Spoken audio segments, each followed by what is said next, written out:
ಸ್ನೇಹಿತರೆ, ಆತ್ಮೀಯರೇ, ಇಷ್ಟವರೆಗೂ ಅದ್ಭುತವಾದ ಈ ಉಪಪ್ರಜ್ಞಾ ಮನಸ್ಸು ಶಕ್ತಿ ಬಗ್ಗೆ ನಿತ್ಯವಾಗಿ ನಾವೆಲ್ಲರೂ ಉಪಪ್ರಜ್ಞಾ ಮನಸ್ಸನ್ನು ಗೊತ್ತಿದೆಯೋ ಗೊತ್ತಿಲ್ಲದೋ ಉಪಯೋಗಿಸ್ತಾ ಇರ್ತೀವಿ. ನೀವು ಗಮನಿಸಬೇಕಂದ್ರೆ ಆ ಶಕ್ತಿ ಪ್ರತಿಯೊಬ್ಬರು ಅದರ ಶಕ್ತಿಯನ್ನು ಒಂದು ರೀತಿಯಲ್ಲಿ ಆ ಗೊತ್ತಿದೆ ಮಾಡ್ತಾ ಇರ್ತಾರೆ, ಗೊತ್ತಿಲ್ಲದೇನೂ ಉಪಯೋಗಿಸ್ತಾ ಇರ್ತಾರೆ. ಆ ರೀತಿಯಲ್ಲಿ ಕೆಲಸ ಆಗ್ತಾ ಇರ್ತಾರೆ ನಮ್ಮಲ್ಲಿ. ಈ ಉಪಪ್ರಜ್ಞಾ ಮನಸ್ಸು ಅನ್ನೋದು ಇದನ್ನು ಪವಾಡದ ಮನಸ್ಸು ಅಂತ ಕರಿತೀವಿ ನಾವು, ಮಿರಾಕಲ್ ಮೈಂಡ್. ಓಕೆ, ಮನಸ್ಸು, ಚೇತನಾತ್ಮಕ ಮನಸ್ಸು, ಉಪಚೇತನ ಮನಸ್ಸು, ಸುಪ್ತ ಮನಸ್ಸು ಅಂತ ಹೇಳ್ತೀವಿ ನಾವು. ಸುಪ್ತ ಮನಸ್ಸು ಇಲ್ಲ, ಉಪಚೇತನ ಮನಸ್ಸು ಅಂತ ಹೇಳ್ತೀವಿ ನಾವು. ಇನ್ನೊಂದು, ಮನಸ್ಸಲ್ಲಿನೂ 3 ವಿಧಗಳ ಮನಸ್ಸಿದೆ: mind, subconscious mind, unconscious mind. ಅರ್ಥ ಆಯ್ತಾ? Unconscious mind. ಈಗ ಎಚ್ಚರಿಕವಾಗಿದ್ದೀವಿ ನಾವೆಲ್ಲ ಎಚ್ಚರಿಕವಾಗಿದ್ದೀವಿ. ಯಾವುದರಲ್ಲಿ ಇದೀವಿ ನಾವು? ಇದು ಚೇತನಾತ್ಮಕ ಮನಸ್ಸು ಕೆಲಸ ಮಾಡ್ತಾ ಇದೆ, ಕಾನ್ಷಿಯಸ್ ಮೈಂಡ್ ಕೆಲಸ ಮಾಡ್ತಾ ಇದೆ. ಅಂದರೆ ಇಲ್ಲಿ ಎಲ್ಲ ನಮ್ಮ ಆಲೋಚನೆಗಳು ಕದಲ್ತಾ ಇರ್ತದೆ, ವೇಗವಂತವಾಗಿ ಕದಲ್ತಾ ಇರ್ತದೆ. ಒಂದು ದಿವಸಕ್ಕೆ 60,000 ಅಂದರೆ 60,000 ಯೋಚನೆ ಕದಲ್ತಾ ಇರ್ತದೆ ನಮ್ಮ ಮನಸ್ಸಲ್ಲಿ. ನೋಡಿ, ಅಷ್ಟೆಲ್ಲ ಚೇತನಾತ್ಮಕವಾಗಿ ಇರ್ತೀವಿ ನಾವು.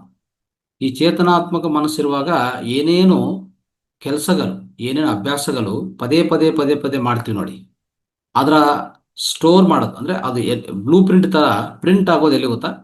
ಉಪಚೇತನ ಮನಸ್ಸಲ್ಲಿ ಪ್ರಿಂಟ್ ಆಗ್ತಾ ಇರ್ತದೆ. ಉಪಚೇತನ ಮನಸ್ಸಲ್ಲಿ ಯಾವಾಗ ಇರ್ತೀವಿ ಅಂದರೆ, ನಾವು ನಿದ್ದೆ ನಿದ್ದೆ ನಿದ್ದೆ ಸ್ಟಾರ್ಟ್ ಮಾಡ್ತೀವಲ್ಲ, ನಿದ್ದೆ ಸ್ಟಾರ್ಟ್ ಮಾಡಿ ಈ ಚೇತನ ಮನಸ್ಸಿಂದ ಸ್ವಲ್ಪ ಜಸ್ಟ್ ಅಂದರೆ ನಿಧಾನವಾಗಿ ಒಳಗಡೆ ಹೋಗ್ತಾ ಇರ್ತೀವಿ ನೋಡಿ. ನಿಧಾನವಾಗಿ ಹಂತವಾಗಿ ನಾವು ಒಳಗಡೆ ಹೋಗ್ತಾ ಇರ್ತೀವಲ್ಲ, ಅವಾಗ ಆಲ್ಫಾ ಅಂದರೆ ಬೀಟಾದಿಂದ ಆಲ್ಫಾ ಶಿಫ್ಟ್ ಆಗ್ತಾ ಇರ್ತೀವಿ ನೋಡಿ. ಆ ಸಮಯದಲ್ಲಿ ನಿಮ್ಮ ಉಪಚೇತನ ಮನಸ್ಸು ತುಂಬ ಚೆನ್ನಾಗಿ ಕೆಲಸ ಮಾಡುತ್ತೆ. ಅದಕ್ಕೆ ಹೇಳ್ತೀವಲ್ಲ, ನಿದ್ದೆ ಮಾಡೋಕ್ಕೆ ಮುಂಚೆ, ಓಕೆ, ನಿದ್ದೆ ಮಾಡೋಕ್ಕೆ ಮುಂಚೆ, ಸ್ಟಾರ್ಟ್ ಮಾಡೋಕ್ಕೆ ಮುಂಚೆ ಸ್ವಲ್ಪ ಏನಾದರೂ ಸಂಕಲ್ಪ ಅನ್ಕೊಂಡು ಆ ನಿದ್ಯದಲ್ಲಿ ಹೋದ್ರೆ, ಓಕೆ, ನಿಮಗೆ ಅದನ್ನು ನೆರವೇರುತ್ತೆ ಅಂತ ಹೇಳ್ತಾರೆ. ಯಾಕಂದ್ರೆ ಅಲ್ಲಿ ಏನೇನು ಇನ್ಸ್ಟ್ರಕ್ಷನ್ ಕೊಟ್ಟಿದ್ರು ನಿಮ್ಮ ಚೇತನ ಮನಸ್ಸಿಗೆ, ಉಪಚೇತನ ಮನಸ್ಸು ಡೈರೆಕ್ಟ್ ಆಗಿ ಸ್ವೀಕಾರ ಮಾಡುತ್ತೆ. ಆ ಸಮಯ ಅದ್ಭುತವಾದ ಸಮಯ. ಅರ್ಥ ಆಯ್ತಾ? ಅದೇ ರೀತಿಯಲ್ಲಿ ನಾವು ಸುಷುಮ್ನ ಸಮಯನೂ ಅಷ್ಟೇ. ನಿಮ್ಮಲ್ಲಿ ಸುಷುಮ್ನ ನಾಡಿ ಕೆಲಸ ಮಾಡ್ತಾ ಇದೆ ಅಂದ್ರೆ, ಆ ಸಮಯದಲ್ಲಿ ನೀವು ಏನೇ ನೀವು ಅನ್ಕೊಂಡಿದ್ರು, ಅದು ಬ್ಲೆಸ್ಸಿಂಗ್ ಆಗಲಿ ಕರ್ಸಿಂಗ್ ಆಗಲಿ, ಅಂದ್ರೆ ಆಶೀರ್ವಾದ ಮಾಡಿ ಶಾಪ ಮಾಡಿ, ಎರಡೂ ಸಹ ಅದ್ಭುತ ರೀತಿಯಲ್ಲಿ ಕೆಲಸ ಆಗುತ್ತೆ. ಯಾಕಂದ್ರೆ ಆ ಸಮಯ ನಿಮ್ಮ ಶಕ್ತಿ, ನಿಮ್ಮ ದೇಹ ಪೂರ್ಣ ಚೈತನ್ಯ ಜೊತೆಗೆ ಒಂದಾಗಿರ್ತದೆ. ಅದು ಅದರ ವಿಶಿಷ್ಟತೆ ಅದು. ಆದರೆ ಈ ರೀತಿಯಲ್ಲಿ ನಿದ್ದೆಯಲ್ಲಿ ಸ್ವಲ್ಪ ಸ್ವಲ್ಪ ಡ್ರಿಫ್ಟ್ ಅಂದರೆ ನಿದ್ದೆದಲ್ಲಿ ಸ್ಲೋ ಆಗಿ ನಿದ್ದೆ ಒಳಗಡೆ ಹೋಗ್ತಾ ಇದೆ ಅಂದರೆ, ಅವಾಗಿರುವಂಥದ್ದು ಉಪಚೇತನ ಮನಸ್ಸು ಅಂತೇಳಿ, ಉಪಪ್ರಜ್ಞಾ ಮನಸ್ಸಲ್ಲ. ಅದೇ ರೀತಿಯಲ್ಲಿ ಪೂರ್ತಿ ನಿದ್ದೆ ಹೋದ್ಮೇಲೆ ನಿದ್ಯದಲ್ಲಿ ಏನಾಗುತ್ತಂದ್ರೆ, ಈ ಉಪಪ್ರಜ್ಞಾ ಮನಸ್ಸು ಆಕ್ಟಿವೇಶನ್ಗೆ ಬಂದಿದ್ರೆ, ಅಲ್ಲಿ ನೋಡಿ ನಮಗೆ ಚೇತನದಿಂದ ಉಪಚೇತನ ಮನಸ್ಸಿಗೆ ಹೋಗ್ತೀವಿ, ಉಪಪ್ರಜ್ಞಾ ಮನಸ್ಸಿಗೆ ಹೋಗ್ತೀವಿ. ಅದೇ ರೀತಿಯಲ್ಲಿ ಉಪಪ್ರಜ್ಞಾ ಮನಸ್ಸಲ್ಲಿ ನಾವೆಲ್ಲಿದ್ದೀವಿ? ನಿದ್ಯದಲ್ಲಿದ್ದೀವಿ. ಆ ನಿದ್ಯದಲ್ಲಿರುವಾಗ ಈ ಉಪಪ್ರಜ್ಞಾ ಮನಸ್ಸು ಆಕ್ಟಿವೇಶನ್ಗೆ ಬಂದರೆ ಅಲ್ಲಿ ಅನೇಕ ಕನಸುಗಳು ಬರುತ್ತೆ. ಅದರಿಂದ ಆ ಉಪಪ್ರಜ್ಞಾ ಮನಸ್ಸಲ್ಲಿ ಈಗಾಗಲೇ ಸ್ಟೋರ್ ಆಗಿರ್ತದೆ ಅನೇಕ ವಿಷಯಗಳು, ಅವೆಲ್ಲ ಮೇಲೆ ಬರ್ತಾನೆ ಇರ್ತದೆ. ಅದೊಂಥರ ಕನಸು ಥರ. ಯಾವ ಕನಸುಗಳು ಬರೋದು, ಯಾವುದೋ ಕೆಲಸಕ್ಕೆ ಹೋಗಿದ್ವಿ, ಯಾವುದೋ ಮಾಡ್ತಾ ಇದ್ವಿ, ಏನೋ ತೊಂದರೆ ಆಯಿತು, ಅವ್ರು ಬಂದರು, ಏನೋ ಮಾಡಿದ್ರು, ಇವೆಲ್ಲ ನೋಡ್ತಾ ಇದ್ರೆ ಒಂದು ರೀತಿಯಲ್ಲಿ ಉಪಪ್ರಜ್ಞಾ ಮನಸ್ಸು, ಆ ಸಬ್ಕಾನ್ಷಿಯಸ್ ಅಂದರೆ ಕಾನ್ಷಿಯಸ್ ಆಗಿದ್ದೀವಿ, ನಿದ್ಯದಲ್ಲಿ ಒಳಗಡೆ ಹೋಗಿದ್ವಿ, ಉಪಪ್ರಜ್ಞಾ ಮನಸ್ಸಿಗೆ ಎಂಟರ್ ಆಗಿದ್ವಿ. ಅಲ್ಲಿ ಅನೇಕ ಕನಸುಗಳು. ಈ ಕನಸುಗಳಿಂದ ಒಂಥರ ನಿದ್ದೆನೂ ಡಿಸ್ಟರ್ಬ್ ಆಗುವಂಥ ಅವಕಾಶ ಇದೆ. ಅರ್ಥ ಆಯ್ತಾ? ನಿದ್ದೆ ಡಿಸ್ಟರ್ಬ್ ಆಗುವಂಥ ಅವಕಾಶ ನಮ್ಗೆ ಆಗ್ತಾ ಇರ್ತದೆ. ನೋಡ್ಕೊಳ್ಬೇಕಂದ್ರೆ ತುಂಬಾ ಜನ ಬೆಳಗ್ಗೆ ಎದ್ದ ತಕ್ಷಣ ಏನ್ ಹೇಳ್ತಾರೆ, ಏನೋ ಇವತ್ತು ನಿದ್ದೆನೇ ಸರಿಯಾಗಿ ಇಲ್ಲಪ್ಪ, ಏನೇನೋ ಕನಸುಗಳು ಬಂತು, ಡಿಸ್ಟರ್ಬ್ ಆಯಿತು ಅಂತ ಹೇಳ್ಬಿಟ್ಟು ಶಕ್ತಿ ಇರಲ್ಲ ಅವ್ರ ಹತ್ರ. ಒಂಥರ ಅವರು ರಿಲ್ಯಾಕ್ಸ್ ಆಗೋದಿಲ್ಲ, ಚೈತನ್ಯ ಆಗೋದಿಲ್ಲ, ಅವ್ರಿಗೆ ಚೈತನ್ಯ ಹೊಂದೋದಿಲ್ಲ. ಒಂಥರ ಈ ಕಾಸ್ಮಿಕ್ ಎನರ್ಜಿ ಅಂತ ಹೇಳ್ತೀವಲ್ಲ, ಆ ಕಾಸ್ಮಿಕ್ ಎನರ್ಜಿ ಪ್ರಾಣಶಕ್ತಿ ಬಂದಿದ್ದೂ ಇಲ್ಲ, ಇರೋದೆಲ್ಲ ಹೋಗಿರ್ತದೆ. ಆ ರೀತಿಯಲ್ಲಿ ಆಗತ್ತೆ. ಬೆಳಗ್ಗೆಗೆಲ್ಲ ಎದ್ದ ತಕ್ಷಣ ಆ ರೀತಿಯಲ್ಲಿ ಅವರ ಬಿಹೇವಿಯರ್ ಆ ಥರ ಇರ್ತದೆ, ನೋಡ್ಕೊಳ್ಳಿ.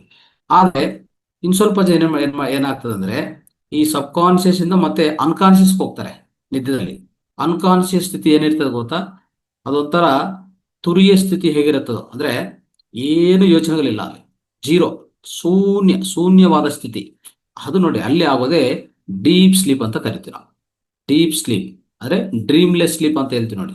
ಕನಸು ಇಲ್ಲದೆ ನಿದ್ದೆ, ಅದು ಆಗೋದು ಸ್ವಲ್ಪ ಸಮಯ ಮಾತ್ರನೇ. ನೀವು ಯಾವಾಗ ನೆನ್ಪಿಟ್ಕೊಳ್ಳಿ, ನಮ್ಮ ಇಡೀ ನೈಟು 6 ಗಂಟೆ 8 ಗಂಟೆ ನಿದ್ದೆ ಮಾಡ್ತೀವಲ್ಲ, ನಿಮ್ಮ ಆ ಪೂರ್ತಿ ಶೂನ್ಯದ ಮನಸ್ಸು ಮತ್ತೆ ಆ ಅನ್ಕಾನ್ಶಿಯಸ್ ಮೈಂಡ್ ಬರೋದು ಪ್ರತಿಯೊಬ್ಬರಿಗೂ 1 ಗಂಟೆ ಮಾತ್ರನೇ. ಇದು ಅಂದ್ರೆ ಇದು ನೆನ್ಪಿಟ್ಕೊಳ್ಳಿ, ಹೇಳ್ತಾ ಇದೀನಿ, 1 ಗಂಟೆ ಮಾತ್ರ. ಆ 1 ಗಂಟೆದಲ್ಲಿ ಎಷ್ಟು ಶಕ್ತಿ ನಾವು ಸ್ವೀಕಾರ ಮಾಡ್ತೇವೆ ಗೊತ್ತಾ? Will suck lot of energy from the astral universe. ಅಲ್ಲಿ ಆಗುವಂಥದ್ದೇ ನಿಮ್ಗೆ ಈ ಆಸ್ಟ್ರಲ್ ಟ್ರಾವೆಲ್ ಅದು ಆಗ್ತಾ ಇರ್ತದೆ. ಆದ್ರೆ ಅದು ಗೊತ್ತಿರಲ್ಲ. ಓಕೆ, ಆ 1 ಗಂಟೆ ಏನಿದೆಯೋ ಸಮಯ, ಇಡೀ 6 ಗಂಟೆ 8 ಗಂಟೆ ಇದ್ದದಲ್ಲಿ ನಮ್ಗೆ ಕನಸುಗಳನ್ನಿದ್ರೆ ತುಂಬಾ ಇರತ್ತೆ. ಹೊರಗಡೆ ಹೋಗ್ತಾ ಹೋಗ್ತಾ ಹೋಗ್ತಾ 1 ಗಂಟೆ ಮಾತ್ರ ಪೂರ್ತಿ ಅನ್ಕಾನ್ಶಿಯಸ್ ಮೈಂಡ್ ಅಲ್ಲಿ ಹೋಗ್ತೀವಿ. ಅದು ಶೂನ್ಯ ನಿದ್ರೆ ಆಗತ್ತೆ. ಅದೇ ಒಂಥರ ನಾವು ಧ್ಯಾನ ಮಾಡುವಾಗ ಬರುವಂತ ಸ್ಥಿತಿ ಅದು. ಆಕ್ಚುಲಿ ಹೇಳ್ಬೇಕಂದ್ರೆ ನಾವು ಧ್ಯಾನ ಮಾಡಿದ್ರೆ, ಅದಕ್ಕೆ ನೈಟ್ ಎಲ್ಲ ಧ್ಯಾನ ಮಾಡಿದ್ರೆ ಏನು ಆಗೋದಿಲ್ಲ, ಒಳ್ಳೆ ಶಕ್ತಿ ಯಾಕೆ ಬರುತ್ತಂದ್ರೆ ಈ 1 ಗಂಟೆ ನಮ್ಗೆ ಹೇಗೆ ಲಭ್ಯ ಆಗುತ್ತೋ ನಿದ್ರೆಯಲ್ಲಿ, ಆ 1 ಗಂಟೆ ಶೂನ್ಯದ ನಿದ್ರ, ಅದೇ ರೀತಿಯಲ್ಲಿ ನಮ್ಮ ಧ್ಯಾನದಲ್ಲಿ ನಾವು ಚೇತನಾತ್ಮಕವಾಗಿ ಅಷ್ಟು ಮಾಡ್ತಾ ಇರ್ತೀವಿ. ಚೇತನಾತ್ಮಕವಾಗಿದ್ದು ನಾವು ಅನ್ಕಾನ್ಶಿಯಸ್ ಮೋಡ್ಗೆ ಹೋಗ್ತಾ ಇರ್ತೀವಿ. ಪ್ರತಿ ದಿವಸ ಚೇತನಾತ್ಮಕ ಆಗಿ ಇದ್ದು ಆ ಶೂನ್ಯದಲ್ಲಿ ತೊಡಗಿಸ್ಕೊಂತೀವಲ್ಲ, ಅಲ್ಲಿ ಯಾವುದೇ ಕನಸುಗಳು ಬರಕ್ಕೆ ನಾವು ಅಲೋ ಮಾಡಲ್ಲ. ಓಕೆ, ಪೂರ್ತಿ ಎಂಟಿ ಮೈಂಡ್ಗೆ ಹೋಗ್ತೀವಿ. ಅಲ್ಲಿ ನಮಗೆ ಅದ್ಭುತವಾದ ಶಕ್ತಿ ನಾವು ಸ್ವೀಕಾರ ಮಾಡ್ಬೋದು. ಅಲ್ಲಿಂದ ಅನೇಕ ಅನೇಕ ಅನೇಕ ವಿಷಯಗಳಾಗತ್ತೆ. ಧ್ಯಾನದಲ್ಲಿ ಆ ಶೂನ್ಯದಲ್ಲಿ ಹೋದ್ಮೇಲೆ ಅನುಭವಗಳಂತೂ ಇನ್ನು ಅನೇಕ ಅನುಭವಗಳು, ಅದು ಸಪರೇಟ್ ಕ್ಲಾಸಲ್ಲಿ ನಾವು ಅನೇಕ ಕ್ಲಾಸನ್ನು ತಿಳ್ಕೊಂಡಿದ್ವಿ. ಸೊ ಇದೆಲ್ಲ ನಾನು ಯಾಕೆ ಹೇಳಕ್ಕೆ ಪ್ರಯತ್ನ ಮಾಡ್ತಾ ಇದ್ದೆ ಅಂದ್ರೆ ಸ್ನೇಹಿತರೆ, ಇವತ್ತು ಇಷ್ಟುವರೆಗೂ ಮೇಡಮ್ ಉಪಪ್ರಜ್ಞಾ ಮನಸ್ಸು ಬಗ್ಗೆ ಹೇಳಿದ್ರಲ್ಲ, ಸೊ ಅದಕ್ಕೆ ಪೂರ್ವಹಿಸ್ಕೊಂಡು ಅದಕ್ಕೆ ಪೂರ್ವವಾಗಿ ಇನ್ನು ಸ್ವಲ್ಪ ಇದ್ರ ಮೇಲೆ ಅರ್ಥ ಮಾಡ್ಕೊಂಡು ಹೋದ್ರೆ ನಾವು ಸೃಜನಾತ್ಮಕ ನಾವೆಲ್ಲರೂ ಪ್ರತಿಯೊಬ್ಬರು ಮಾಡ್ತಾ ಇರ್ತೀವಿ. ಸೊ ಇಲ್ಲಿ ಗೊತ್ತಿದ್ದಲ್ಲೇ ಎಷ್ಟೋ ಜನ ಮಾಡ್ತಾ ಇರ್ತೀರ.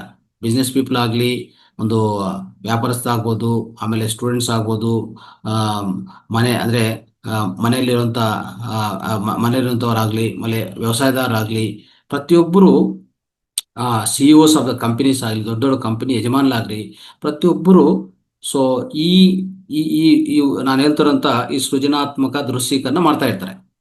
ಸೊ ಆ ಸೃಜನಾತ್ಮಕ ದೃಶ್ಯೀಕರಣ ಹೇಗಿರುತ್ತೆ ಅಂತ ನಿಮ್ಗೆ ಹೇಳಕ್ಕೆ ಪ್ರಯತ್ನ ಮಾಡ್ತೀನಿ. ಓಕೆ, ಸೊ ಉಪಪ್ರಜ್ಞಾ ಮನಸ್ಸನ್ನೇ ಉಪಯೋಗಿಸ್ಕೊಳ್ಳೋದು, ಮತ್ತೆ ಅದನ್ನೇ ಉಪಯೋಗಿಸ್ಕೊಳ್ಳೋದು ಅಂತ ಅದ್ಭುತ ರೀತಿಯಲ್ಲಿ ಪ್ರತಿಯೊಬ್ಬರು ಉಪಯೋಗಿಸ್ತಾ ಇರ್ತಾರೆ.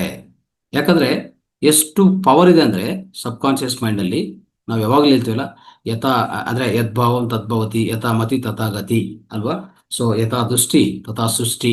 ಸೊ ನಾವು ಏನು ದೃಷ್ಟಿಯಲ್ಲಿ ಇಟ್ಕೊಂತೀವೋ, ನಮ್ಮ ಭಾವನೆ ಹೇಗಿರ್ತದೋ ಅದು ನಮಗೆ ವ್ಯಕ್ತೀಕರಣ ಆಗ್ತಾ ಇರ್ತದೆ. ಅಂದ್ರೆ ವ್ಯಕ್ತಪಡಿಸ್ತಾ ಇರ್ತೀವಿ. ಸೊ ಇನ್ನು ಹೇಳ್ಬೇಕಂದ್ರೆ ದೃಶ್ಯೀಕರಣ ಆಗ್ತಾ ಇರ್ತದೆ. ಆ ದೃಶ್ಯೀಕರಣದಲ್ಲಿ ಏನಿದೆಯೋ ಅದು ಸ್ಪಷ್ಟೀಕರಣ ಆಗ್ತಾ ಇರ್ತದೆ. ಅಂದ್ರೆ ನಿತ್ಯ ಜೀವನದಲ್ಲಿ ಅವೆಲ್ಲ ನಾವು ಪಡಿತಾ ಇರ್ತೀವಿ ಖಂಡಿತ. ಸೊ ಗೊತ್ತಿಲ್ಲದೆ ಎಷ್ಟೋ ಜನ ಮಾಡ್ತಾ ಇರ್ತಾರೆ, ಆದ್ರೂ ಈ ಹೆಸರಂತ ಗೊತ್ತಿಲ್ಲ ಅವ್ರಿಗೆ. ಓಕೆ, ಉದಾಹರಣೆಗೆ ನೀವು ನೋಡ್ತಾ ಇರ್ತೀರ ನಿಮ್ಮ ಸುತ್ತಮುತ್ತ ಯಾರೋ ಒಂದು ಏಜೆಂಟ್ ಇರ್ತಾರೆ, ಜಸ್ಟ್ ಏಜೆಂಟು.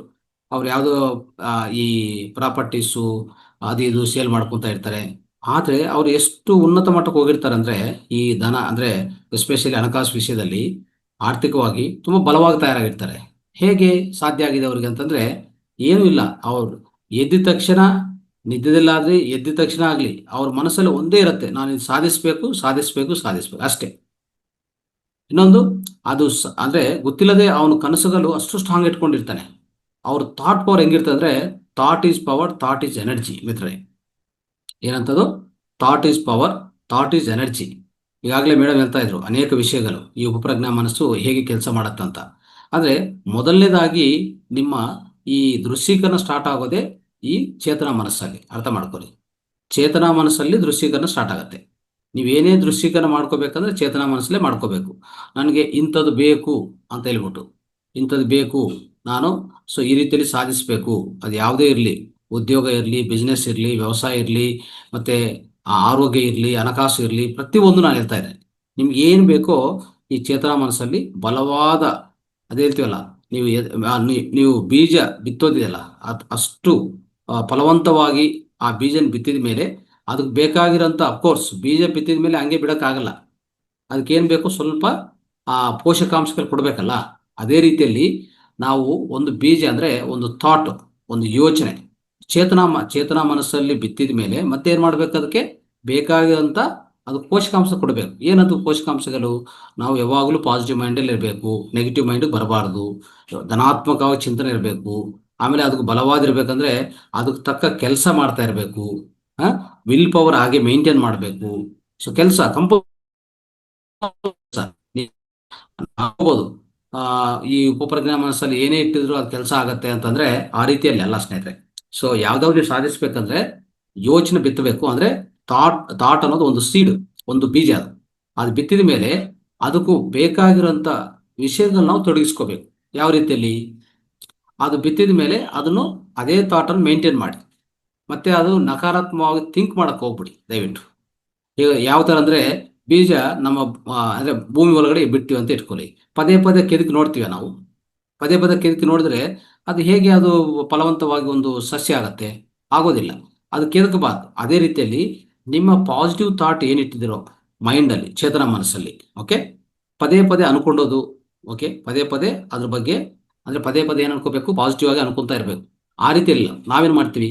ಬೀಜ ಬಿತ್ತು ಮತ್ತೆ ಓಪನ್ ಮಾಡಿ ನೋಡ್ತೀವಿ. ಆ ರೀತಿಯಲ್ಲಿ ಆಗತ್ತೆ. ಏನಂತದು ಆಗಿದೆಯಾ ಇಲ್ಲ, ಆಗಿದೆಯಾ ಇಲ್ಲ, ಆ ರೀತಿಯಲ್ಲಿ ಒಂದು ಪಾಸಿಟಿವ್ ಥಾಟ್ ಇಟ್ಕೊಂತೀವಿ. ಮತ್ತೆ ಸ್ವಲ್ಪ ಹೊತ್ತಾದ್ಮೇಲೆ ಆಗತ್ತಾ, ಇದು ಆಗತ್ತಾ, ಆಗುತ್ತಾ, ಆಗದೇ ಇಲ್ಲ ಇರ್ತದ ಅಂತ ಹೇಳ್ಬಿಟ್ಟು ನೆಗೆಟಿವ್ ಆಗಿ ಥಿಂಕ್ ಮಾಡೋಕೆ ಶುರು ಮಾಡ್ತೀವಿ. ಸೊ ಪಾಸಿಟಿವ್ ಥಾಟ್ ಇಟ್ಟಿದ ಮೇಲೆ ಮತ್ತೆ ಥಿಂಕ್ ಮಾಡಕ್ ಹೋಗ್ಬಾರ್ದು. ಯಾವಾಗಲೂ ಅದೇ ಪಾಸಿಟಿವ್ ಅಲ್ಲಿ ಮೇಂಟೈನ್ ಮಾಡಬೇಕು. ನಂಬರ್ 1.